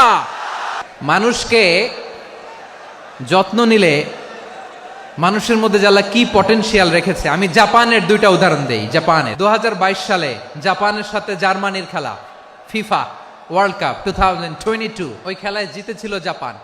জিতেছিল 22 সালের এই ফিফা ওয়ার্ল্ড কাপে জাপান ফুটবল খেলায় জিতে। As a part of their celebration তারা খেলার পরে পুরো স্টেডিয়ামটারে ক্লিন করে, the fan base of Japan, lakh lakh মানুষ খেলা দেখতে যায়, তো এত ডাস্টবিনও তো নাই। তো যারা ডাস্টবিনে জায়গা পায় নাই তারা এই যে চকলেটের প্যাকেট, পানির বোতল, চিপসের প্যাকেট তারা এদিকে সেদিকে রেখে দিয়েছে। জাপানের ভক্তরা, জাপানের ফলোয়াররা as a part of their celebration তারা খেলার পরে পুরো স্টেডিয়ামের সব ময়লা আবর্জনা ক্লিন করে তারপরে বিদায় নিয়েছে। তাদেরকে কি ক্লিন করার দায়িত্ব দেওয়া হয়েছিল? তারা কি স্টেডিয়ামের পরিচ্ছন্নতা কর্মী? তাদের আকল, তাদের সিক্স সেন্স তাদেরকে বলেছে। ছোটবেলা থেকে জাপান গভর্নমেন্ট ওদেরকে এত পরিচ্ছন্নতা শেখায়, ক্লিনলিনেস অ্যাওয়ারনেস ক্যাম্পেইন করায়। ক্লাসে আমি দেখেছি, ক্লাসে নিজের বেঞ্চ নিজে মুছে, ক্লাসের মাঝখানে একটা সময় দেয়, নিজের টেবিল নিজে মুছে, নিজের ক্লাসরুমটা নিজে পরিষ্কার করে। রাস্তাঘাটে একটা ধুলা নাই, ময়লা নাই, একটা টিস্যু নাই। খেলার পরে গোটা বিশ্বকে তাক লাগিয়ে দিয়েছে। জাপানের ফ্যানরা সবার রেখে যাওয়া গার্বেজ, টিস্যু, বোতল পরিষ্কার করে তারপরে স্টেডিয়াম থেকে বিদায় নিয়েছে। আমরা কেন এমন হইতে পারলাম না? জাপানের যারা এগুলো করছে ওদের 3টা করে চোখ না? চোখ তো 3টা, জাপানা লাগো। জাপানা লাগো হাত তো 4টা, কান তো 6টা। হ্যাঁ, নাকি আমার মতো 2 হাত 2 কানওয়ালা মানুষ? চোখে দেখলে ওটা মানুষ না। চিন্তা করছেন? তার মানে জাপানিজদেরকে যে গ্রুমিং করে শিখানোর মাধ্যমে পরিচ্ছন্ন বানানো গেছে, ওরা যেমনি মানুষ আমরাও মানুষ, আমাদের সন্তানদেরকে শেখালে তারাও পারবে। পারবে কিনা? 2 নম্বর উদাহরণ বলি। চট্টগ্রাম ফেনীতে যারা গিয়েছেন, মেঘনা গোমতী ব্রিজ প্রকল্প নাম শুনছেন? মেঘনা একটা ব্রিজ পার হওয়া লাগে। এই মেঘনা গোমতী, এখানে 3টা ব্রিজ কাঁচপুর সহ, এই 3টা ব্রিজের নির্মাণ কাজ, রেনোভেশনের কাজ দেয়া হয়েছিল জাপানের একটা কোম্পানিকে। কাকে? জাপানের কোম্পানির নির্মাণ শেষে 738 কোটি টাকা বেঁচে গেছিল, এটা গভর্নমেন্টের হাতে দিয়ে তারা বিদায় নিয়েছে। কত টাকা? 738 কোটি টাকা। যত প্রাক্কলিত ব্যয় নির্ধারণ করা হয়েছে সব টাকা সরকার, তৎকালীন সরকার 2019-এর সরকার, কারা ছিল তো জানেন? এই 2019-এর সরকার তাদেরকে দিয়েছে। তারা রিনোভেশন নির্মাণ শেষে 738 কোটি টাকা অতিরিক্ত বেঁচে গেছিল, এটা আবার গভর্নমেন্টের হাতে বুঝাই দিয়ে তারা বিদায় নিচ্ছে। আমরা কেন এমন হইতে পারলাম না? জাপানের ওরাও মানুষ, আমরাও মানুষ, তার মানে মানুষে মানুষে পার্থক্য আছে না নাই? আচ্ছা, জাপানের 2টা উদাহরণ দিলাম, এবার আমার দেশের 2টা উদাহরণ দিব না? বাংলাদেশের 2টা উদাহরণ দিই। 1 নম্বর উদাহরণ, গত সপ্তাহে আপনারা জানেন কক্সবাজার আমার একটা প্রোগ্রাম ছিল, তো হেলিকপ্টারে গিয়েছিলাম। ফেনী জেলা যখন পার হচ্ছি, আমি দেখলাম 3টা উইন্ডমিল চিনেন তো? বিশাল পিলার, 3টা-4টা পাখা থাকে। বায়ু বিদ্যুৎ কেন্দ্র, বাংলাদেশের প্রথম বায়ু বিদ্যুৎ কেন্দ্র এটা। মুহুরী প্রজেক্ট বলে এটার, সম্ভবত মুহুরী প্রজেক্ট। তো সাগরের বাতাসের ঝাপটায় এটা ঘুরে এনার্জি হয়, ইলেকট্রিসিটি উৎপাদন হয়। তো আমি পাইলটকে বললাম, ভাই এগুলো থেকে কেমন ইলেকট্রিসিটি উৎপাদন হয়? কয়, হুজুর একটু হয় না, কিছুই হয় না। কিছুই হয় না মানে? বলে, হুজুর বাংলাদেশে যত উইন্ডমিল আছে এটার পাখা একটাও ঘুরে না। আল্লাহ, বলেন কি? তাহলে এই যে কোটি কোটি টাকা ব্যয় করে যে উইন্ডমিল, কয় হুজুর উপরে ফিটফাট, ভিতরে সদরঘাট।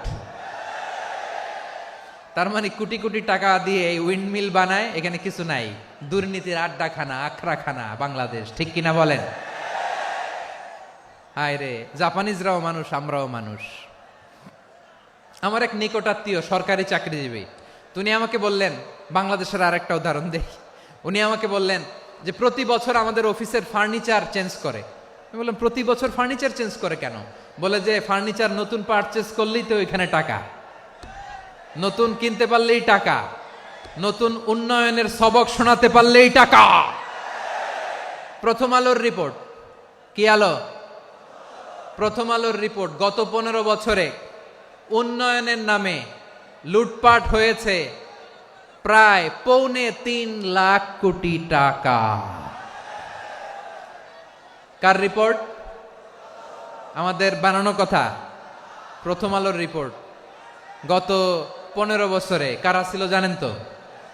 হ্যাঁ, শুধু ওনাদেরকেই দোষ দিয়ে লাভ নাই। স্বাধীনতার পর থেকে শুধু শাসকের হাত বদল হয়েছে, আমরা কিছু পাই নাই, ঠিক কিনা বলেন? আমরা এরকম চাই না। তাহলে জাপানের মানুষও মানুষ, আমরাও মানুষ। সিদ্ধান্ত আপনার, কোন মানুষ হবেন, ভালো মানুষ না খারাপ মানুষ? আজকের আলোচনার বিষয় হচ্ছে মানব সম্পদের উন্নয়ন, human resource development. It's a process to increase the capacity of knowledge, skill, capacity of the people of a country. একটা দেশের মানুষের জ্ঞান, তাদের দক্ষতা কি করে বাড়ানো যায়, বাড়িয়ে দেশের উন্নয়ন করানো যায়, এটাই হচ্ছে মানব সম্পদ উন্নয়নের মূল কথা। তাহলে মানব সম্পদ হচ্ছে একটা দেশের সবচাইতে শক্তিশালী পুঁজি। প্রাকৃতিক সম্পদ, খনিজ সম্পদের চেয়েও দামি হচ্ছে মানব সম্পদ। আল্লাহ তাআলা দয়া করে আমাদেরকে এই মানব সম্পদ দিয়েছেন। আসুন আমাদের এই মানুষগুলোকে আমরা সোনার মানুষ বানাই। রাজি আছেন তো সবাই? রাজি আছেন? মানুষ পারে না এমন কোনো কিছু নাই, চাইলে সব পারে। এজন্য মানুষকে তারবিয়া দিতে হবে, যথাযথভাবে তাদেরকে গড়তে হবে। আসুন আমরা সিরাতের আয়নায় বিশ্বনবীর জীবনী থেকে দেখি তিনি কিভাবে হিউম্যান রিসোর্সকে ম্যানেজ করতেন। বিশ্বনবী, he was a very good talent hunter, চৌকস ট্যালেন্ট হান্টার ছিল। কার মধ্যে কি ট্যালেন্ট আছে দেখলেই বুঝে ফেলতেন। সুবহানাল্লাহ পড়বেন না? কি নবী আমরা পেয়েছি!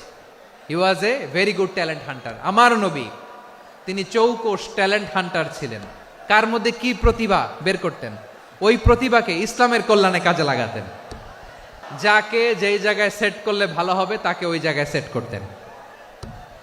কয়েকজন সাহাবীর জীবনী শোনাই। আবু মাহজুরা রাদিয়াল্লাহু তাআলা আনহু, মক্কার মুয়াজ্জিন, আগে ছিল মুশরিক, পরে হইছে মুমিন। উনি কিভাবে মুমিন হইলেন এই ঘটনাটা একটু আপনাদের শোনাতে চাই। আবু মাহজুরা রাদিয়াল্লাহু তাআলা আনহু কিভাবে মুসলিম হলেন, আওয়াজ করে শুনেন।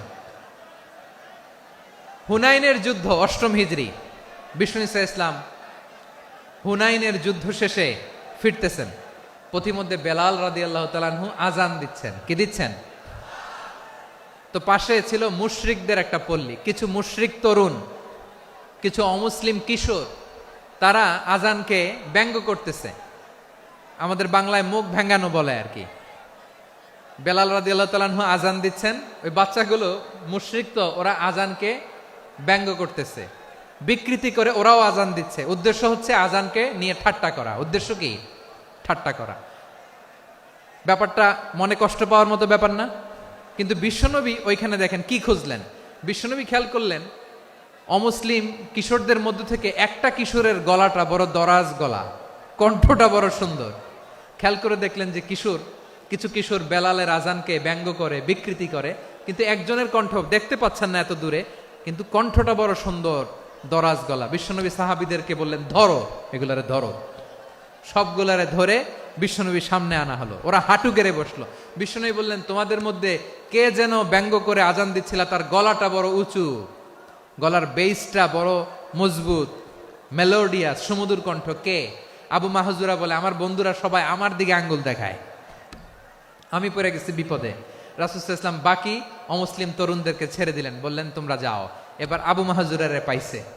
আবু মাহজুরার চুলের মধ্যে হাত দিলেন বিশ্বনবী, মাথায় হাত দিয়ে বললেন, এবার আজান দাও দেখি। আবু মাহজুরা বলে, আমি তো আজান দিতে জানি না, কারণ আমি তো বেলালেরটা শুইনা দিছি, আমার তো মুখস্থ নাই, আমি তো আজান দিতে জানি না। বিশ্বনবী বললেন, জানো না? তাহলে আসো, আমি তোমারে শিখাই দেই। সুবহানাল্লাহ পড়ে। আবু মাহজুরা হাঁটু গেড়ে বসে, বিশ্বনবীর মোবারক হাত আবু মাহজুরার চুলের মধ্যে। বিশ্বনবী আজানের মুআল্লিম আবু মাহজুরাকে বলতেছে, ঠিক আছে তোমারে শিখাই দিচ্ছি, আমি যা যা বলবো আমার সাথে সাথে বলো, পারবা? আবু মাহজুরা বলে, পারবো।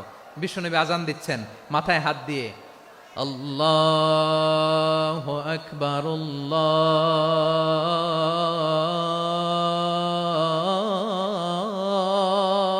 আকবার। আবু মাহজুরা এই বাক্যটা পড়লেন। বিশ্বনবী দ্বিতীয় বাক্য পড়তে আরম্ভ করলেন, আল্লাহু আকবার,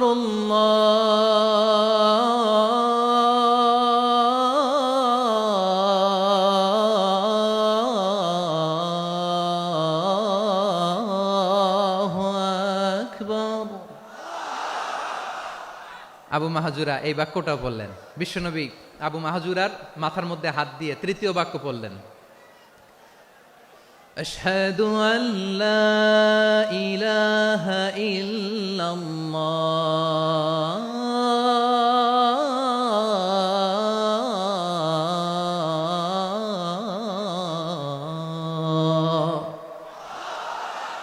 আবু মাহজুরা তৃতীয় বাক্য পড়লেন। বিশ্বনবী একটা বাক্য পরে আবু মাহজুরা পরে, বিশ্বনবী পরে আবু মাহজুরা পরে। আবু মাহজুরা কিন্তু অমুসলিম, মুশরিক। আবু মাহজুরা বলে, এক একটা বাক্য পড়ি আমার কলিজাটা গলে ঠান্ডা হয়ে যায়। এতদিন মোহাম্মদকে গালি দিতাম, এখন মোহাম্মদ আমার মাথায় যখন হাত রাখছে আমার সারা শরীর ঠান্ডা হয়ে গেছে। বিশ্বনবী আজান শিখাচ্ছেন, একটা একটা বাক্য পড়ে আবু মাহজুরাও পড়ে, বিশ্বনবী পড়ে আবু মাহজুরাও পড়ে। পুরো বাক্যগুলো যখন শেষ, আজান শেষ, আবু মাহজুরাও যখন পুরো আজান পড়লেন, আবু মাহজুরা বললেন, এতদিন মোহাম্মদের চেহারা দেখলে আমার ঘৃণা লাগতো, আজ থেকে মোহাম্মদের চেহারার চেয়ে প্রিয় চেহারা আমার কাছে নাই। আবু মাহজুরা বললেন, ও মুহাম্মদ, আজানের বাক্য তো আপনি আমারে শেখালেন, এখানেই শেষ করবেন না, আপনি আমারে পড়ায় দেন, লা ইলাহা ইল্লাল্লাহু মুহাম্মাদুর রাসূলুল্লাহ সাল্লাল্লাহু আলাইহি ওয়াসাল্লাম। বিশ্বনবীর সাথে দাঁড়িয়ে উনি শাহাদা পড়ে মুসলমান হয়ে গেলেন। এবার আবু মাহজুরা বলে, ইয়া রাসূলুল্লাহ, ইয়া হাবিবাল্লাহ, আমি মুমিন হয়েছি, মুসলমান হয়েছি, আপনার কাছ থেকে আজান শিখার সৌভাগ্য আমি লাভ করেছি গো নবী। আমার কণ্ঠের বড় তারিফ করেছেন, আপনি আমার আজানকে আপনি পছন্দ করেছেন। একটা জিনিস আপনার কাছে চাই, আপনি আমাকে মক্কার মসজিদুল হারামের মুয়াজ্জিন হিসেবে অ্যাপয়েন্ট করে দেন। বিষ্ণু ঈসা ইসলাম বললেন, যাও আবু মাহজুরা, আমি তোমাকে পৃথিবীর শ্রেষ্ঠতম মসজিদ মক্কার মসজিদুল হারামের মুয়াজ্জিন হিসেবে অ্যাপয়েন্ট করে দিলাম। দেখছেন কিভাবে ট্যালেন্ট হান্টিং করতে হয়, কিভাবে হিউম্যান রিসোর্স মানব সম্পদকে ব্যবহার করতে হয়। আসছিল আজানকে ভেঙ্গাইতে, আসছিল কেন? আজানকে ব্যঙ্গ করার জন্য, বিকৃত করার জন্য। আজানকে বিকৃত করতে যে ইসলামের সবচেয়ে শ্রেষ্ঠ মসজিদের মুয়াজ্জিন হয়ে গেল। পড়েন সুবহানাল্লাহ। হযরত আবু মাহজুরা রাদিয়াল্লাহু তাআলা আনহু ওনার এই সুললিত কণ্ঠ ব্যবহার করে মসজিদুল হারামে এত সুন্দর করে আল্লাহু আকবার বলে আজান দিতেন, মানুষগুলোর, মুসল্লিগুলোর, মক্কাবাসীর হৃদয়কে তিনি বিগলিত করে দিতেন। মানুষের হৃদয়কে ঠান্ডা হয়ে যেত। শুধু এখানেই শেষ না আমার যশোরের ভাইয়েরা। বিশ্বনবী যখন সাইয়েদনা আবু মাহজুরা রাদিয়াল্লাহু তাআলা আনহুকে আজান শিখাচ্ছিলেন, বলেন তো বিশ্বনবীর হাতটা কোথায় ছিল? আবু মাহজুরার মাথার সামনে, এই চুলের উপরে ছিল। আবু মাহজুরা ওই স্মৃতিটাকে ধারণ করবার জন্য, ওই স্মৃতিকে বহন করার জন্য বিশ্বনবীর মোবারক হাত আবু মাহজুরার কপালের চুলের যেই জায়গায় লেগেছে, মৃত্যুর আগের দিন পর্যন্ত আবু মাহজুরা মাথার ওই চুলে কোনোদিন ছুরি আর কামার লাগায় নাই, সেখানে কেচি লাগায় নাই, চুলের মধ্যে খুর লাগায় নাই। আবু মাহজুরা ডান দিকের চুল কাটতো, বাম দিকের চুল কাটতো, পেছনের চুল কাটতো, সামনের চুল কাটতো না। আবু মাহজুরা রাদিয়াল্লাহু তাআলা আনহুর সামনের চুলগুলো বড় হতে হতে যখন এত বড় হয়ে যায়, তিনি চুলগুলো পেঁচিয়ে মাথার মধ্যে রাখতেন। তারপরে তিনি পাগড়ি পরতেন। সবাই জিজ্ঞেস করতো, আবু মাহজুরা এটা আবার কেমন স্টাইল? দেখতে তোমারে কি বিদঘুটে লাগে, কেমন অড লাগে, কেমন খারাপ দেখা যায়। মক্কায় এমন কোন মানুষ তো দেখি নাই, ডানে চুল কাটে, বায়ে চুল কাটে, পেছনে চুল কাটে, সামনে কাটে না। ওরে আবু মাহজুরা, কেমন দেখা যায় তোমারে, তুমি সামনের চুল কাটো না কেন? আবু মাহজুরা বলে, আমি হাঁটু গেড়ে পেয়ারা নবীর সামনে বসেছিলাম, আমার এই মাথার চুলের মধ্যে মুবারক হাত লাগিয়ে বিশ্বনবী নিজে আমাকে আজানের প্রতিটা বাক্য শিক্ষা দিয়েছেন। বিশ্বনবীর মোবারক হাত, পবিত্র হাত আমার মাথার চুলের যেই জায়গায় লেগেছে, আমি চাই ওই চুলগুলা নিয়ে আমি আমার কবরের ভিতরে যাব। সাইয়েদনা আবু মাহজুরা রাদিয়াল্লাহু তাআলা আনহু ইন্তেকালের আগের পর্যন্ত মাথার সামনের চুলগুলা কাটে নাই। মাথার সামনের চুল তিনি কাটেন নাই। সুবহানাল্লাহি বিহামদি। কেমন ভালোবাসতেন বিশ্বনবী সাহাবীদেরকে, সাহাবারা কেমন ভালোবাসতেন বিশ্বনবীকে। সামনের চুলগুলো বড় হতে হতে এত বড় ছিল, পেঁচিয়ে রেখে পাগড়ি পরতেন, কাটতেন না। নবীর হাত লেগেছিল। সুবহানাল্লাহ পড়েন। তাহলে what is the lesson, moral of the story কি? মোরাল অফ দ্য স্টোরি হচ্ছে, আসছিল আজানকে ব্যঙ্গ করার জন্য, বিকৃত করার জন্য, হয়ে গেল মসজিদুল হারামের মুয়াজ্জিন। দেখেন বিশ্বনবী একটা খারাপ সিচুয়েশনের মধ্যে থেকে কি ভালো জিনিস বের করে আনলেন। আমি যে শুরুতে বলেছি কিভাবে তিনি হিউম্যান রিসোর্সকে ডেভেলপ করেছেন, ম্যানেজ করেছেন। তিনি যে চৌকস ট্যালেন্ট হান্টার ছিল, দেখেন সবার মধ্যে থেকে এর বাছাই করে মুয়াজ্জিন বানাই দিয়েছেন। সুবহানাল্লাহ পড়েন। তার মানে এই না সবাইরে ধরে ধরে উনি মুয়াজ্জিন বানাইছেন। যার যেই ট্যালেন্ট আছে তাকে ওই কাজে অ্যাসাইন করেছেন। যার যেই প্রতিভা আছে তার প্রতিভাকে ইসলামের কাজে লাগিয়েছেন। সুবহানাল্লাহ পড়েন। যায়েদ বিন সাবিত রাদিয়াল্লাহু তাআলা আনহু নাম শুনেছেন? বিশ্বনবী দেখলেন মদিনার এই আনসারী সাহাবী হাইলি ট্যালেন্টেড, ইন্টেলেকচুয়াল, মেরিটোরিয়াস, জ্ঞানের প্রতি তার আকর্ষণ, মারাত্মক আকর্ষণ। বিশ্বনবী তাকে দায়িত্ব দিলেন, কোরআন যা নাজিল হয় তুমি লিখো, কাতিবুল ওহী বানায় দিলেন। সুবহানাল্লাহ। যায়েদ বিন সাবিতরে আবার আজান শেখান নাই, কারণ তার মধ্যে বিশ্বনবী প্রতিভা দেখেছেন, একাডেমিক প্রতিভা। বিশ্বনবীর একাডেমিক প্রজেক্টগুলো তিনি হ্যান্ডেল করতেন। যায়েদ বিন সাবিত ছিল বিশ্বনবীর ব্যক্তিগত সচিব। কি ছিল? ব্যক্তিগত সচিব। বোঝেন নাই? বিশ্বনবীর ব্যক্তিগত সচিব এবং দোভাষী। ইহুদিরা কিছু লিখে দিলে এটার অর্থ বিশ্বনবীরে বুঝায় দিতেন। আবার ইহুদিদের কাছে কিছু লিখতে হলে তিনি লিখে দিতেন। বিশ্বনবী একদিন বললেন, ইন্নী ওয়াল্লাহি মা আমানু ইয়াহুদা আলা কিতাব। ইহুদিরা যে চিঠি পাঠায় অর্থ তো বুঝি না, আরেক ইহুদি আইনে অর্থ করা লাগে। আবার ইহুদিদের কাছে কিছু লিখে পাঠাইতে চাইলে আমরা তো লিখতে পারি না, ইহুদিরে দিয়ে লেখা লাগে। ওরা যে পয়রা শোনায় লিখে দেয়, আমি ওদের বিশ্বাস করি না। আমার নিজের একজন লোক দরকার। বিশ্বনবী এই যায়েদ বিন সাবেতকে চুজ করলেন ল্যাঙ্গুয়েজের জন্য। উনি বললেন, যায়েদ, তোমার সফট স্কিলকে ডেভেলপ করতে হবে, তুমি হিব্রু ল্যাঙ্গুয়েজ শিখে ফেলো। যায়েদ বিন সাবেত বলল, বিশ্বনবীর মোটিভেশন আর ইন্সপিরেশন পেয়ে আমি 15 দিনে ইহুদিদের এই হিব্রু ল্যাঙ্গুয়েজ শিখে ফেললাম। শুধু শিখে ফেললাম না, হাত্তা হাদিকতু, even I became master in the language. এই ভাষা আমি পারদর্শী হয়ে গেলাম। এরপরে ইহুদিরা চিঠি লিখে পাঠালে আর কোনো ইহুদি ডাকা লাগতো না, আমি নবীর এটার অর্থ শুনে পরে বুঝাই দিতাম। আবার ইহুদিদের কাছে চিঠি লেখা লাগলে আমি যায়েদ বিন সাবেত চিঠি লিখে দিতাম। সুবহানাল্লাহ। দেখেন, এত সাহাবীর মধ্য থেকে বিশ্বনবীর একাডেমিক প্রজেক্ট, ব্যক্তিগত সচিব, দোভাষী হিসেবে তিনি যায়েদ বিন সাবেতের মতো তরুণকে নির্বাচিত করেছেন। কেমন ট্যালেন্ট হান্টার ছিল আমার নবী! সুবহানাল্লাহ পড়বেন না? বিশ্বনবীর ইন্তেকালের পরে সাইয়েদনা আবু বকর রাদিয়াল্লাহু তাআলা আনহু যখন খলিফা হয়ে আসলেন, কোরআনকে সংকলনের দায়িত্ব দেয়া লাগবে, কোন সাহাবীকে দিবেন? সব সাহাবারা মিলে পরামর্শ করলেন। সাইয়েদনা আবু বকর, ওমর সবাই মিলে এই বিশাল কোরআন সংকলনের গুরু দায়িত্ব বিশ্বনবীর ব্যক্তিগত সচিব, বিশ্বনবীর দোভাষী, বিশ্বনবীর সিলেক্ট করাই লোক যায়েদ ইবনে সাবেত রাদিয়াল্লাহু তাআলা আনহুকে দিয়েছে। এই যে আজকের যে কোরআন পড়েন, এটা আগে এরকম ছিল না। কোরআন নাজিল হলে সাহাবারা চামড়ার, ওটের চামড়ায় লিখে ফেলতো, ওটের চ্যাপ্টা হাড্ডির মধ্যে লিখে ফেলতো, গাছের গুড়ির মধ্যে লিখে ফেলতো, বিভিন্ন জনের কাছে ছড়ানো ছিটানো ছিল। আবু বকর রাদিয়াল্লাহু তাআলা আনহু একসাথে করলেন, পরবর্তীতে উসমান রাদিয়াল্লাহু তাআলা আনহু একসাথে করলেন। 114 সূরার এখন এই মুসহাফ, এই কম্পাইলেশন, এই কপি আমরা পেয়েছি, যার হিউজ কন্ট্রিবিউশন ছিল। এই পুরো কোরআন কম্পাইলেশনের প্রজেক্ট ম্যানেজার ছিল যায়েদ বিন সাবেত রাদিয়াল্লাহু তাআলা। কোরআন কম্পাইলেশনের প্রজেক্ট ম্যানেজার। দেখেন, উনারে মাথায় হাত দিয়ে আজান শিখায় নাই। সুবহানাল্লাহ কইবেন না? তাহলে প্রথম সাহাবী আবু মাহজুরাকে মুয়াজ্জিন বানাইলেন, যায়েদ বিন সাবেতকে ব্যক্তিগত সচিব আর দোভাষী বানালেন, মুসআব ইবনে উমাইর রাদিয়াল্লাহু তাআলা আনহুকে ইসলামের প্রথম অ্যাম্বাসেডর বানালেন। কি নাম? He was the first ambassador in Islam. ইসলামের প্রথম ডিপ্লোম্যাট, ইসলামের প্রথম কূটনৈতিক মুসআব ইবনে উমাইর, মক্কার তরুণ যুবক। উনি পারফিউম লাগাইলে মানুষ দেখলেই বুঝতো এটা মুসআব লাগাইছে। এমন স্মার্ট, ড্যাশিং ফেস, এমন পার্সোনালিটির মানুষ ছিল মুসআব রাদিয়াল্লাহু তাআলা আনহু। কারণ যিনি ইসলামের স্পোকম্যান হবেন, মুখপাত্র হবেন, তার স্মার্ট হওয়ার দরকার আছে না নাই? আকাবার প্রথম শপথ যখন হলো, তাদের সাথে বিষ্ণু ঈসা ইসলাম মদিনাতে একজন মুখপাত্র পাঠালেন, ডিপ্লোম্যাটকে পাঠালেন, অ্যাম্বাসেডর অফ ইসলাম। তিনি হচ্ছেন মুসআব ইবনে উমাইর। পড়েন সুবহানাল্লাহ।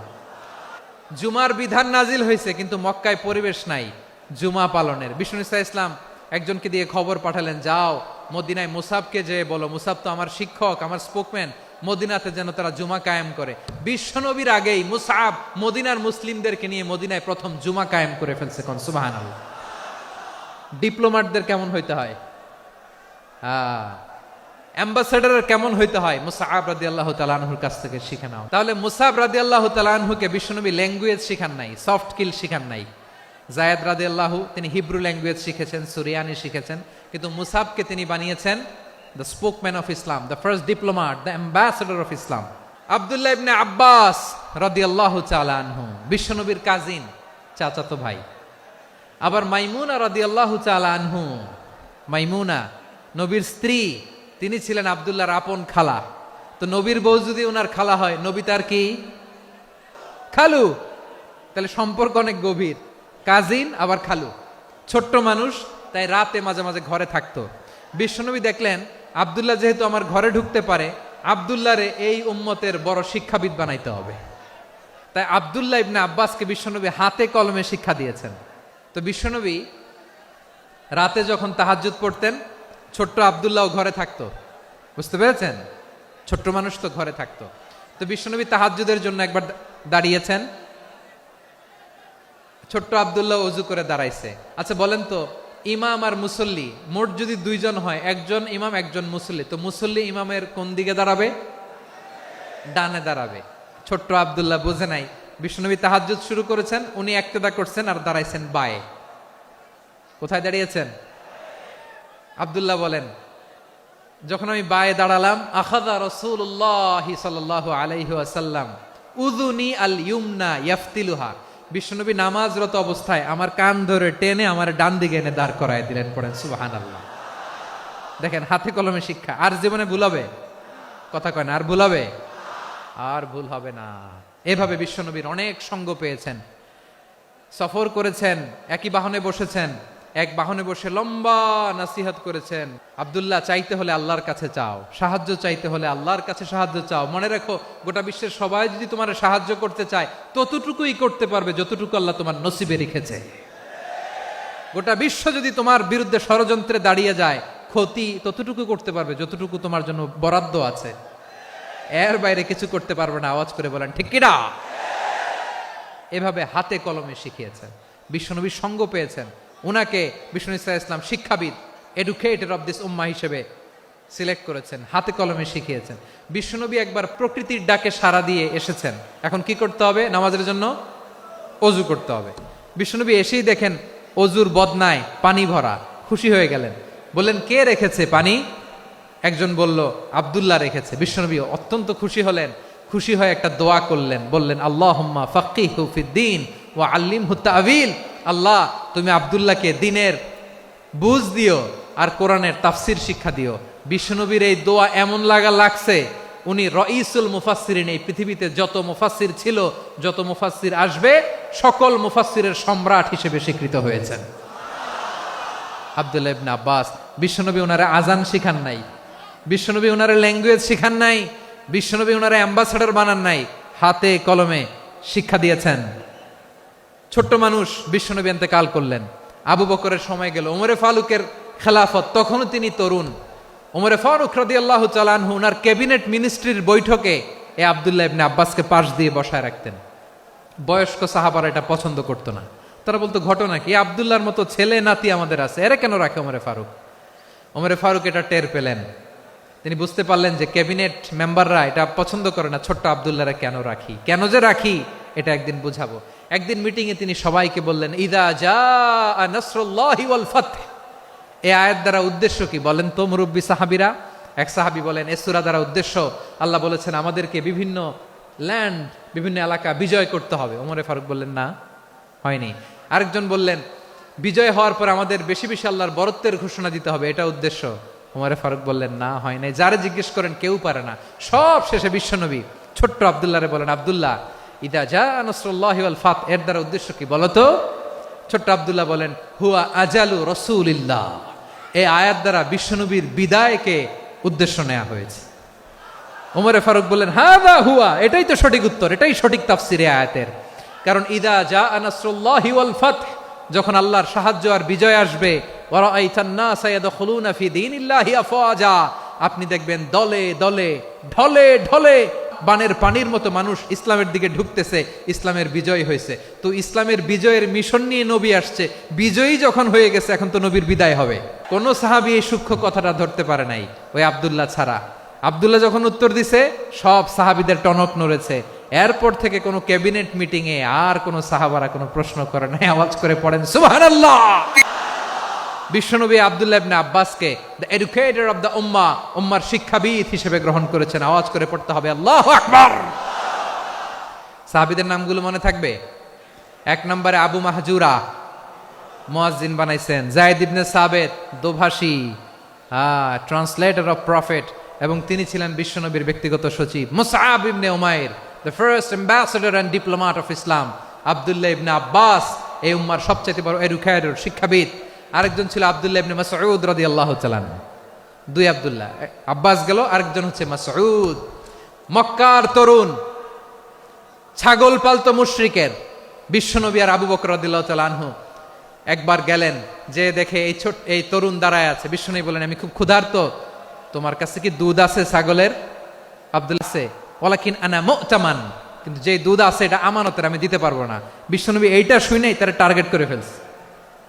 আনা মু'তামান, দুধ আছে কিন্তু এটা আমার মালিকের, আমি তো দরদ দেখাই, আমার মালিকের দুধ আপনি পথিক, আপনারে দিতে পারি না। বিশ্বনবী টার্গেট করে ফেলছেন, এরে আমার কাজে লাগাইতে হবে। বিশ্বনবী বললেন, আচ্ছা ঠিক আছে, দুধ দিও না, কিন্তু এমন ছাগি আছে কিনা যেই ছাগির সাথে কোনো ছাগলের মিলন হয় নাই, তার ওলানে দুধও আসে নাই, বাচ্চাও নাই, এরকম ছাগির থেকে যদি আমি দুধ খাই তাহলে তো সমস্যা নাই। বলতেছে এরকম ছাগির থেকে দুধ খাইলে সমস্যা নাই, কারণ এরকম ছাগির ওলান থেকে দুধ আসবেও না। বলতেছে ঠিক আছে, এরকম একটা ছাগি নিয়ে আসা হলো। বিশ্বনবী বিসমিল্লাহ বলে ওই ছাগির ওলানে হাত দিলেন। হাত দিতে দেরি, পুরো ওলানটা দুধে ভরে যেতে দেরি হয় না। বিশ্বনবী আর আবু বকর রাদিয়াল্লাহু তাআলা আনহু দহন করে পেট ভরে খেলেন। এই দৃশ্য আব্দুল্লাহ ইবনে মাসউদের হৃদয়ে দাগ কাটলো। এই মুআজিজা দেখে তিনি বললেন, আশহাদু আল্লা ইলাহা ইল্লাল্লাহ ওয়া আশহাদু আন্না মুহাম্মাদুর রাসূলুল্লাহ। তিনি ষষ্ঠ মুসলিম ছিলেন, 6 নম্বর মুসলমান। ওনাকে টার্গেট করে বিশ্বনবী দেখলেন এমন ইন্টেলেকচুয়াল ব্রেন, উনি সূক্ষ্ম সূক্ষ্ম জিনিস বুঝে বেশি, ফিকহি জ্ঞান ওনার মধ্যে বেশি। বিশ্বনবী ওনাকে কোরআনের জ্ঞান শিক্ষা দিতে লাগলেন। উনি বিশ্বনবী সবার কাছে কোরআন শোনায়, কিন্তু বিশ্বনবী নিজে আব্দুল্লাহ ইবনে মাসউদের কাছ থেকে কোরআন শুনতো। বিশ্বনবী একবার বললেন, ইকরা আলাইয়া ইয়া মাসউদ। ইবনে মাসউদ একবার শোনাও তো কোরআন দেখি। আব্দুল্লাহ ইবনে মাসউদ বলে, আকরাউ আলাইকা ওয়া আলাইকা উনজিল। নবী, আপনার উপর কোরআন নাজিল হয় আর আমি আপনার সামনে কোরআন পড়ব। বিশ্বনবী বললেন, ইন্নী উহিব্বু আন আসমাআহু মিন গায়রি। আমি নিজে পড়তে যেমনি ভালোবাসি, অন্যে পড়ুক আমি শুনবো, এটাও আমি ভালোবাসি। সূরা নিসা তিনি তেলাওয়াত করে শুনিয়েছেন। এমন সূক্ষ্ম সূক্ষ্ম বিষয় বিশ্বনবী উনাকে ধরিয়ে দিয়েছেন। উনি হয়ে গিয়েছেন, আব্দুল্লাহ ইবনে আব্বাস হয়েছেন রাইসুল মুফাসসিরিন, উনি হয়ে গিয়েছেন ফাকিহুল উম্মাহ। ওনার চাইতে বড় ফকি এই পৃথিবী আর দেখবে না। চিল্লায় বলেন সুবহানাল্লাহ। উনি বলতেন, ওয়াল্লাহি ইল্লাযী লা ইলাহা গায়রু মা উনজিলাত সূরাতুন ইল্লা ওয়া আনা আ'লামু আইনা উনজিলাত ওয়া ফিমা উনজিলাত। বিশ্বনবী এমন ভাবে কোরআনের দার্স আমাকে দিয়েছেন, কোরআনে যত সূরা নাজিল হয়েছে, যেখানে নাজিল হোক না কেন আমি জানি এটা কোথায় নাজিল হয়েছে এবং কোন প্রেক্ষাপটে নাজিল হয়েছে। এমন একটা সূরা নাই যে সূরার কোথায় নাজিল হয়েছে আমি মাসুদের জানা নাই, কোন প্রেক্ষাপটে নাজিল হয়েছে আমার জানা নাই। এরকম ঘটবে না। চিল্লায় বলেন আল্লাহু আকবার। এই আব্দুল্লাহ ইবনে মাসউদ রাদিয়াল্লাহু তাআলা আনহু ওমর ফারুকের সময় কুফার চিফ জাস্টিস ছিলেন। কুফা নগরীর চিফ জাস্টিস। চিফ জাস্টিস বুঝেন নাই? বিচারপতি। কি ছিলেন? সবাই বলে নাই, কি ছিলেন? বিচারপতি ছিলেন। এবং ওনার যে ফিকহি জ্ঞানের ধারা, এটাই আলকামা, ইব্রাহিম আন-নাখাই, হাম্মাদ ইবনে সুলাইমান হয়ে ইমাম আবু হানিফা পর্যন্ত পৌঁছেছে।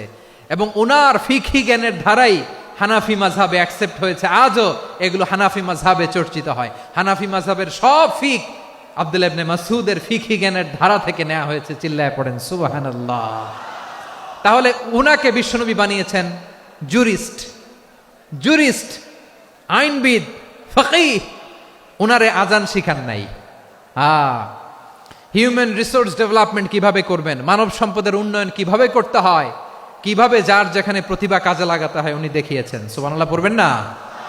খালিদ বিন ওয়ালিদ কি ছিলেন? বীর যোদ্ধা। কিন্তু তিনি ইসলাম ধর্ম গ্রহণ করেছেন অনেক দেরিতে, 8ম হিজরিতে। তার মানে 8ম হিজরির আগে উনি মুশরিকদের পক্ষে লড়াই করেছেন। ওনার হাতে কত মুসলিম সাহাবী যে নিহত হয়েছে হিসাব নাই। বিশ্বনবী টার্গেট করে রাখছে, তুমি আমাদের মুসলিমদের এত ক্ষতি করলা, তুমি যখন মুসলমান হবা তোমারে দিয়ে আমি এমন কাম করামু যে এটা আর কেউ করতে পারবে না। খালিদ বিন ওয়ালিদ রাদিয়াল্লাহু তাআলা আনহু 8ম হিজরিতে মুসলিম হয়েছেন, মক্কা বিজয়ের আগে। তো মক্কা বিজয়ের আগে যখন মুসলিম হয়েছেন, এর আগে কি করছেন? কাফিরদের সাথে যুদ্ধ করেছেন। উনি উহুদের যুদ্ধে মুসলমানদের যে পরাজয় ভাব, কঠিন পরিস্থিতির মুখোমুখি উনার কারণে পেছন থেকে এমন আতর্কিত আক্রমণ করেছেন, মুসলমানদেরকে কচুকাটা করেছেন। 8ম হিজরিতে আল্লাহ তাআলা হেদায়েতের নূর দিয়ে ওনার হৃদয়টাকে উজালা করে দিলেন। লা ইলাহা এটা এমন বাণী যার হৃদয়ে একবার টাচ খাবে, এইটা থেকে সে আর পালিয়ে বেড়াতে পারে।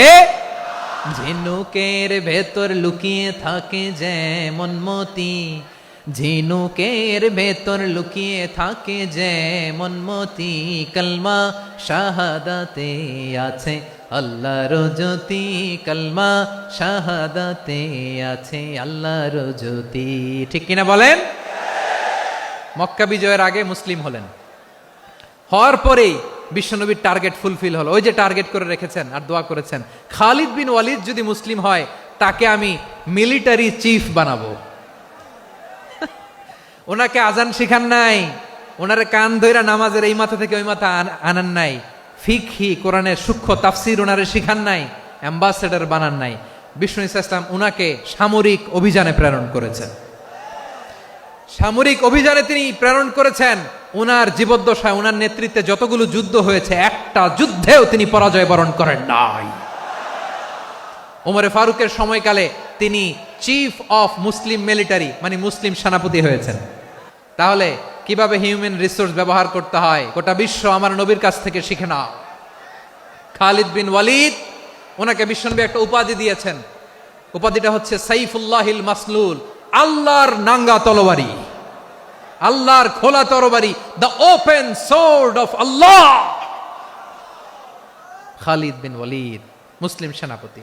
হাসান বিন সাবেত রাসূলের সভা কবি, কালচারাল হিজিমনিকে ডিফিট করার জন্য। উনি ভালো অস্ত্র চালানো জানতেন না, ওই কাজে উনি যেতেন না। উনার ছিল কাব্য প্রতিভা। কাফিররা কবিতা দিয়ে নবীকে গালি দিত, বিশ্বনবী বলতেন, ইয়া হাসান আজিব আন রাসূলিল্লাহ, তুমি নবীর হয়ে কাফেরদের এই কথাগুলোর জবাব দাও। বিশ্বনবীর একটা মিম্বার ছিল, বিশ্বনবীর মিম্বারের পাশাপাশি মসজিদে নববীতে এই হাসান বিন সাবেতের জন্য বিশ্বনবী একটা স্পেশাল মিম্বার বানিয়ে দিয়েছেন। এখান থেকে তুমি জবাব দাও। এবং বিশ্বনবী বলেছেন, আল্লাহুম্মা আইয়িদহু বিরূহিল কুদুস। আল্লাহ, হাসান আমার পক্ষে জবাব দেয়, তুমি জিব্রাইল মারফত তাকে সাহায্য পাঠাইয়া দিও। রাসূল সাল্লাল্লাহু আলাইহি ওয়াসাল্লামের সভা কবি, the poet of the prophet, নবীর কবি। উনি কবিতা দিয়ে, এমন উচ্চাঙ্গের ভাষায় কবিতা দিয়ে তিনি জবাব দিতেন, কাফিরদের গা শিহরে যেত, তাদের হৃদয়ে আগুন ধরে যেত। তাহলে এরকম কবিরও দরকার আছে না নাই? এখন যাকে আল্লাহ দিছে কাব্য প্রতিভা, এরা যদি আপনি যুদ্ধের ময়দানে পাঠান হবে? যারে দিছে সুরেলা গলা, এরা যদি অ্যাম্বাসেডর বানান হবে না। হাসান বিন সাবেত ছিলেন বিষ্ণু ইসলামের কবি। হুযায়ফা ইবনুল ইয়ামান বিশ্বনবীর গোয়েন্দা বিভাগের প্রধান। কিসের প্রধান? হুযায়ফা ইবনুল ইয়ামান। ওনার ছিল ডিটেকটিভ মাইন্ড, ডিটেকটিভ মাইন্ড, গোয়েন্দা বিভাগের প্রধান। এবং উনি হচ্ছেন সাহিবু সিররি রাসূলিল্লাহ, রাসূল সাল্লাল্লাহু আলাইহি ওয়াসাল্লামের গোপন তথ্যের ধারক বাহক। নবীর যেই কথা কেউ জানে না, সব হুযায়ফার পেটের ভিতরে ছিল। সুবহানাল্লাহ পড়েন। মদিনার যত ইহুদিদের একটা লিস্ট ছিল, এই লিস্ট শুধু দুইজন জানতো, বিশ্বনবী আর হুযায়ফা। গোয়েন্দা বিভাগের হেড ছিল। খন্দকের যুদ্ধে প্রচন্ড আজকের মতো শৈত্য প্রবাহ, মাটি খনন করতে করতে সাহাবীদের পেটে ক্ষুধা নাই, দাঁড়াইতে পারে না নামাজের জন্য, এত ক্লান্ত, ক্ষুধা, ক্লান্ত, শ্রান্ত। বিশ্বনবী বললেন, কে আছো? এই কঠিন শীত, এই ভয় আর ক্ষুধার মধ্যেও খন্দকের পরীক্ষার টপকে শত্রু শিবিরে যে আমাকে তথ্য দিবা, কে আছো? কারো গায়ে শক্তিই নাই যে দাঁড়াবে, কেউ দাঁড়ায় না। বিশ্বনবী তখন নিজে হুযায়ফাকে ডাক দিলেন, হুযায়ফা, যে আমাকে আজকে শত্রু শিবিরের তথ্য এনে দিবে, সে জান্নাতে আমার মোরাফাকা, আমার সঙ্গী হবে। হুযায়ফা রাদিয়াল্লাহু ইবনুল ইয়ামান জীবনের ঝুঁকি নিয়ে এই ক্ষুধা, শৈত্য প্রবাহ, কোল্ড ওয়েভসকে উপেক্ষা করে পরীক্ষা টপকে শত্রু শিবিরে যে সবার কথাগুলো চুপে চুপে শুনে বিশ্বনবীর দরবারে এসে গোয়েন্দাদের মতো তথ্য সরবরাহ করেছে। বিশ্বনবীর গোয়েন্দা বিভাগের প্রধান হুযায়ফা ইবনুল ইয়ামান ইন্টেলিজেন্স বিভাগ চালাতেন। মুনাফিকদের নাম ওনার কাছে ছিল। মুআয ইবনে জাবাল মদিনা রাষ্ট্রের সবচেয়ে সিনিয়র আমলা ছিলেন। আমলাতন্ত্র চিনেন তো? প্রশাসনিক কাজ যারা চালায়, অ্যাডমিনিস্ট্রেশন বুঝেন না? The department of administration. মদিনার রাষ্ট্রের সিনিয়র আমলা মুআয ইবনে জাবাল মুতাখাসসিসুন ফিল হালাল ওয়াল হারাম, হালাল হারামের স্পেশালিস্ট ছিলেন। বিশ্বনবী উনাকে ইয়ামানের গভর্নর করে পাঠাইছেন। বলেছেন, ইন্নাকা তা'তি কওমান আহলা কিতাব, এমন গোষ্ঠীর কাছে যাবা এরা ইহুদি নাসারা, আগে শাহাদা পড়লে এরপরে নামাজের দাওয়াত দিও, নামাজ পড়লে যাকাতের দাওয়াত দিও। গভর্নরের অ্যাটিটিউড যেমন থাকে তেমন অ্যাটিটিউড ধরে রেখো। সুবহানাল্লাহ পড়েন। তাহলে মুআয ইবনে জাবালকে দিয়ে বিশ্বনবী কবিতা লেখায় নাই, চিঠি লেখায় নাই, আজান দেওয়ায় নাই। সুবহানাল্লাহ পড়বেন না? সব শেষ সাহাবী বলি আবু হুরায়রা রাদিয়াল্লাহু তাআলা আনহু, বিড়ালের বাবা, কি করতেন? খালি হাদিস মুখস্থ করতেন। উনি বলতেন, আলজামু রাসূলুল্লাহ আলা মিল ইবাতনি, আমার শুধু পেটের ক্ষুধার বন্দোবস্ত হইলে আমি নবীর সঙ্গ ছাড়তাম না। আমার আনসার সাহাবারা ক্ষেত খামারের কাজ করত, আমার মুহাজির সাহাবারা ব্যবসা করত, আর আমি নবীর সাথে সাথে থাকতাম। শুধু সকাল বিকাল 2 বেলা যদি আমার খাবারের বন্দোবস্ত হয়, আমি আর নবীর লক ছাড়ি না। সুবহানাল্লাহ কইবেন না? 5374টা হাদিস তিনি বর্ণনা করেছেন। সবচেয়ে বেশি হাদিস বর্ণনাকারী সাহাবী। হাদিস প্রিজার্ভেশনের কাজে বিশ্বনবী ওনাকে কাজে লাগিয়েছেন। উনি একদিন বলেন, ইয়া রাসূলুল্লাহ আসমাউ মিনকা কাসীরান ফালা আহফাজু। নবী অনেক কথা শুনি, আমার মনে থাকে না। বিষ্ণু বললেন, তাই? উবসুত রিদাক, তোমার চাদরটা বিছাও। আবু হুরায়রা বিছালেন, বিশ্বনবী হাত বুলায় দিলেন, এরপরে অনেক হাদিস বর্ণনা করলেন। আবু হুরায়রা বলে, তারপর থেকে বিশ্বনবী যাই বর্ণনা করে আমি শুনি আর একটাও বলি না। এখন সুবহানাল্লাহ। বিশ্বনবী ওনাকে হাদিস প্রিজার্ভেশন, নবীর এই যে লক্ষ্য হাদিস প্রিজার্ভেশনের এই দায়িত্ব দিয়েছেন সাইয়েদনা আবু হুরায়রা রাদিয়াল্লাহু তাআলা আনহুকে। প্রিয় ভাইরা, তাহলে 10 জন সাহাবীর কথা যে বললাম, আপনারা কি খেয়াল করেছেন কত বড় ট্যালেন্ট হান্টার, চৌকস ট্যালেন্ট হান্টার ছিল আমার নবী। এক একজনের এক এক ট্যালেন্ট এক এক কাজে অ্যাসাইন করেছেন, এক একজনকে এক এক দায়িত্ব দিয়েছেন, এক একজনের প্রতিভাকে এক একভাবে বিকশিত হওয়ার সুযোগ দিয়েছেন। আওয়াজ করে বলেন ঠিক কি না? এখন আমার পর্দার আড়ালে আমার মায়েরা বলবে, এতগুলো পুরুষ সাহাবীর কথা বললো, নারী সাহাবীরা কি কিছু করে নাই? হ্যাঁ, একজন নারী সাহাবীর কথা বলে মোনাজাত হবে, দোয়া ছাড়া কেউ যাব না। রুফাইদা আল আসলামিয়া রাদিয়াল্লাহু তাআলা আনহা, ওনার বাবার নাম সাআদ আল আসলামি। বিশ্বনবী কি খেয়াল করলেন দেখেন, সাআদ ছিল মদিনার বড় ডাক্তার। এই নারী সাহাবী রুফাইদা বাবার কাছ থেকে চিকিৎসা বিদ্যা শিখেছেন। যখন শিখছে, বিশ্বনবী দেখলেন আমার তো প্রতি সপ্তাহে সপ্তাহে যুদ্ধে আহত সাহাবীদের সেবা দিবে কে? বিশ্বনবী রুফাইদাকে বললেন, রুফাইদা তুমি মসজিদে নববীর পাশে একটা মেডিকেল ক্যাম্প করো। এই যে সাকিনা আদ্দিন মেডিকেলের আমার ছাত্রী বন্ধুরা, শুনে রাখো, তোমাদের আইকন হচ্ছে এই রুফাইদা আল আসলামিয়া। বিশ্বনবীর ডিরেকশন অনুযায়ী তিনি মসজিদে নববীর পাশে একটা মেডিকেল ক্যাম্প করলেন এবং আহত সাহাবাদের চিকিৎসা উনি ওনার টিম নিয়ে দিতেন। বিশ্বনবীর পরামর্শে উনি আনসারি এবং মুহাজির মহিলা সাহাবীদেরকে নিয়ে একটা স্পেশাল মেডিকেল টিম গঠন করলেন। খায়বার যুদ্ধে 7ম হিজরিতে যখন বিশ্বনবী যায়, উনি ওনার টিম নিয়ে আসলেন, বললেন, ইয়া রাসূলুল্লাহ, আমরা তো তলোয়ার চালাতে পারি না, আমরা তো তীর মারতে পারি না, আপনি যদি অনুমতি দেন খায়বার অভিযানে আমি আমার টিম নিয়ে মেডিকেল টিমের সেবাটা সার্ভিসটা দিতে চাই। পড়েন সুবহানাল্লাহ। বিশ্বনবী অনুমতি দিলেন, যোদ্ধা সাহাবীদের সাথে রুফাইদা আল আসলামিয়া উনিও মেডিকেল টিম নিয়ে অগ্রসর হলেন। খায়বারের প্রতিটা আহত ইনজুর্ড সাহাবী যারা ইনজুরির শিকার হয়েছেন, সবাই রুফাইদা আল আসলামিয়ার এই মেডিকেল ক্যাম্প থেকে চিকিৎসা সহায়তা পেয়েছেন। সুবহানাল্লাহ পড়েন। দেখেন কিভাবে বিশ্বনবী ট্যালেন্ট বাছাই করতেন।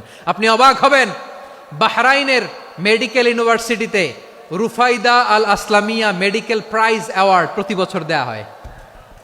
যদি 8 দিনের এই মেডিকেল, আমার বোনেরা যদি জেনে থাকো জানো, না হলে নতুন করে জানো, সার্চ দিও, রুফাইদা আল আসলামিয়া মেডিকেল অ্যাওয়ার্ড বাহরাইনের ইউনিভার্সিটিতে দেয়া হয়। প্রিয় ভাইয়েরা, তাহলে আলোচনার সামারি আমরা করি।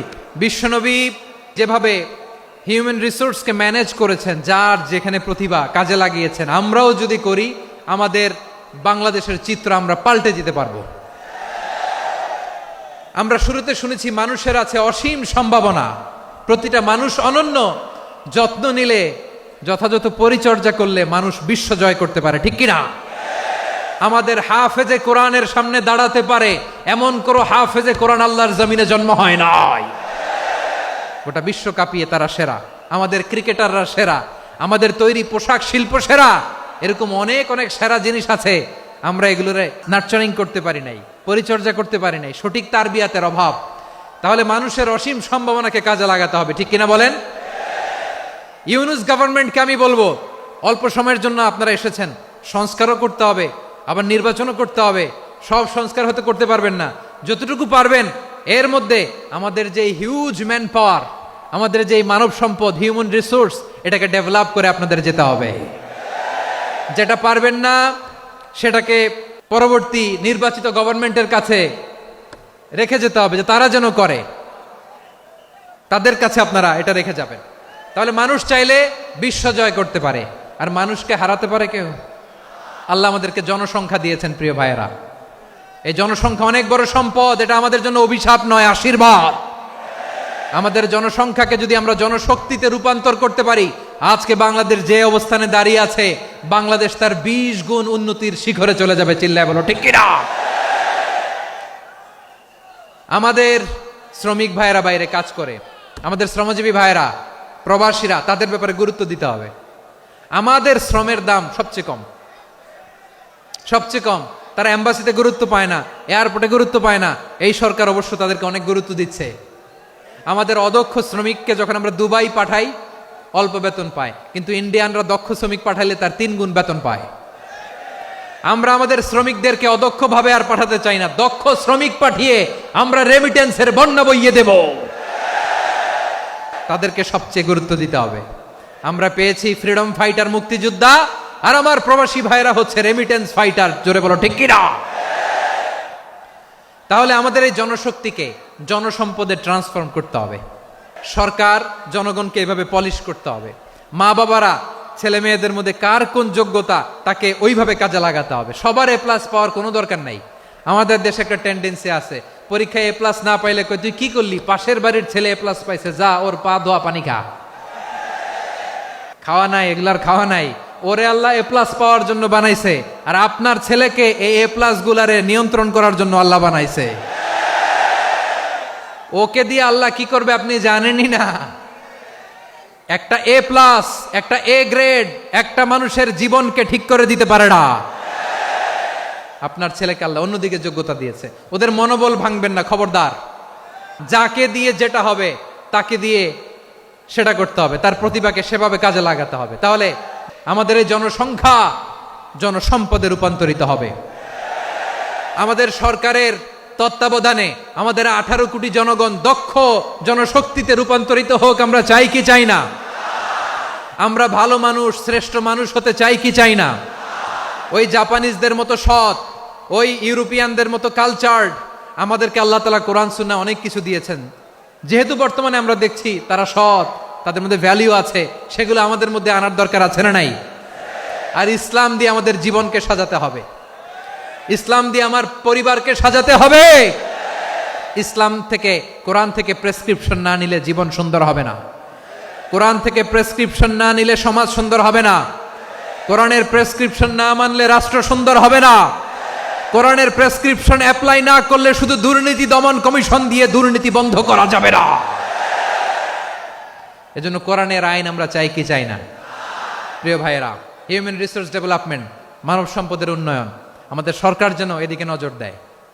আমরা যেন এই ব্যাপারে যত্নবান হয়ে উঠি। যাকে আল্লাহ যে যোগ্যতা দিয়েছে, এই যোগ্যতা দিয়ে আমরা যেন ইসলামের জন্য, দেশের জন্য কাজ করি। আমরা যেন আমাদের স্কিল ডেভেলপ করি, আমাদের পটেনশিয়ালকে ডেভেলপ করি। মোরালিটি, ভ্যালিউজ নিয়ে শায়েখ আহমদুল্লাহ আলোচনা করেছেন। এগুলো দিয়ে যেন আমরা আমাদেরকে সাজাই। আল্লাহ তাআলা আমাদের দেশকে তুমি নিরাপদ করো, আমরা পড়ি আমিন। আল্লাহ আমার 18 কোটি জনগণকে তুমি জনশক্তিতে রূপান্তরিত করো, আমিন। আল্লাহ আমরা হাতে হাত রেখে, কাঁধে কাঁধ মিলিয়ে ভাইয়ে ভাইয়ে যেন এই দেশকে গড়তে পারি, আল্লাহ তুমি তৌফিক দান করো, আমরা পড়ি আমিন। আসুন আমরা আমাদের জনসংখ্যাকে জনসম্পদে ট্রান্সফর্ম করি। আমাদের জনসংখ্যাকে আমরা যেন জনশক্তিতে রূপান্তরিত করি। জনসংখ্যাকে ট্রান্সফর্ম করে জনশক্তি দিয়ে আমরা যেন আগামীর বাংলাদেশ, স্বাধীন বাংলাদেশ 2.0 কে গড়ে তুলি। আল্লাহ তাআলা আমাদের সবাইকে কথাগুলো বোঝার, আমল করার তৌফিক দান করুন। হাযা মা ইনদি ওয়াল ইলমু ইনদাল্লাহ আলাইহি তাওয়াক্কালতু ওয়া ইলাইহি উনীব। সুবহানাকাল্লাহুম্মা বিহামদিকা আশহাদু আল্লা ইলাহা ইল্লা আনতা আস্তাগফিরুকা ওয়া আতুবু ইলাইক।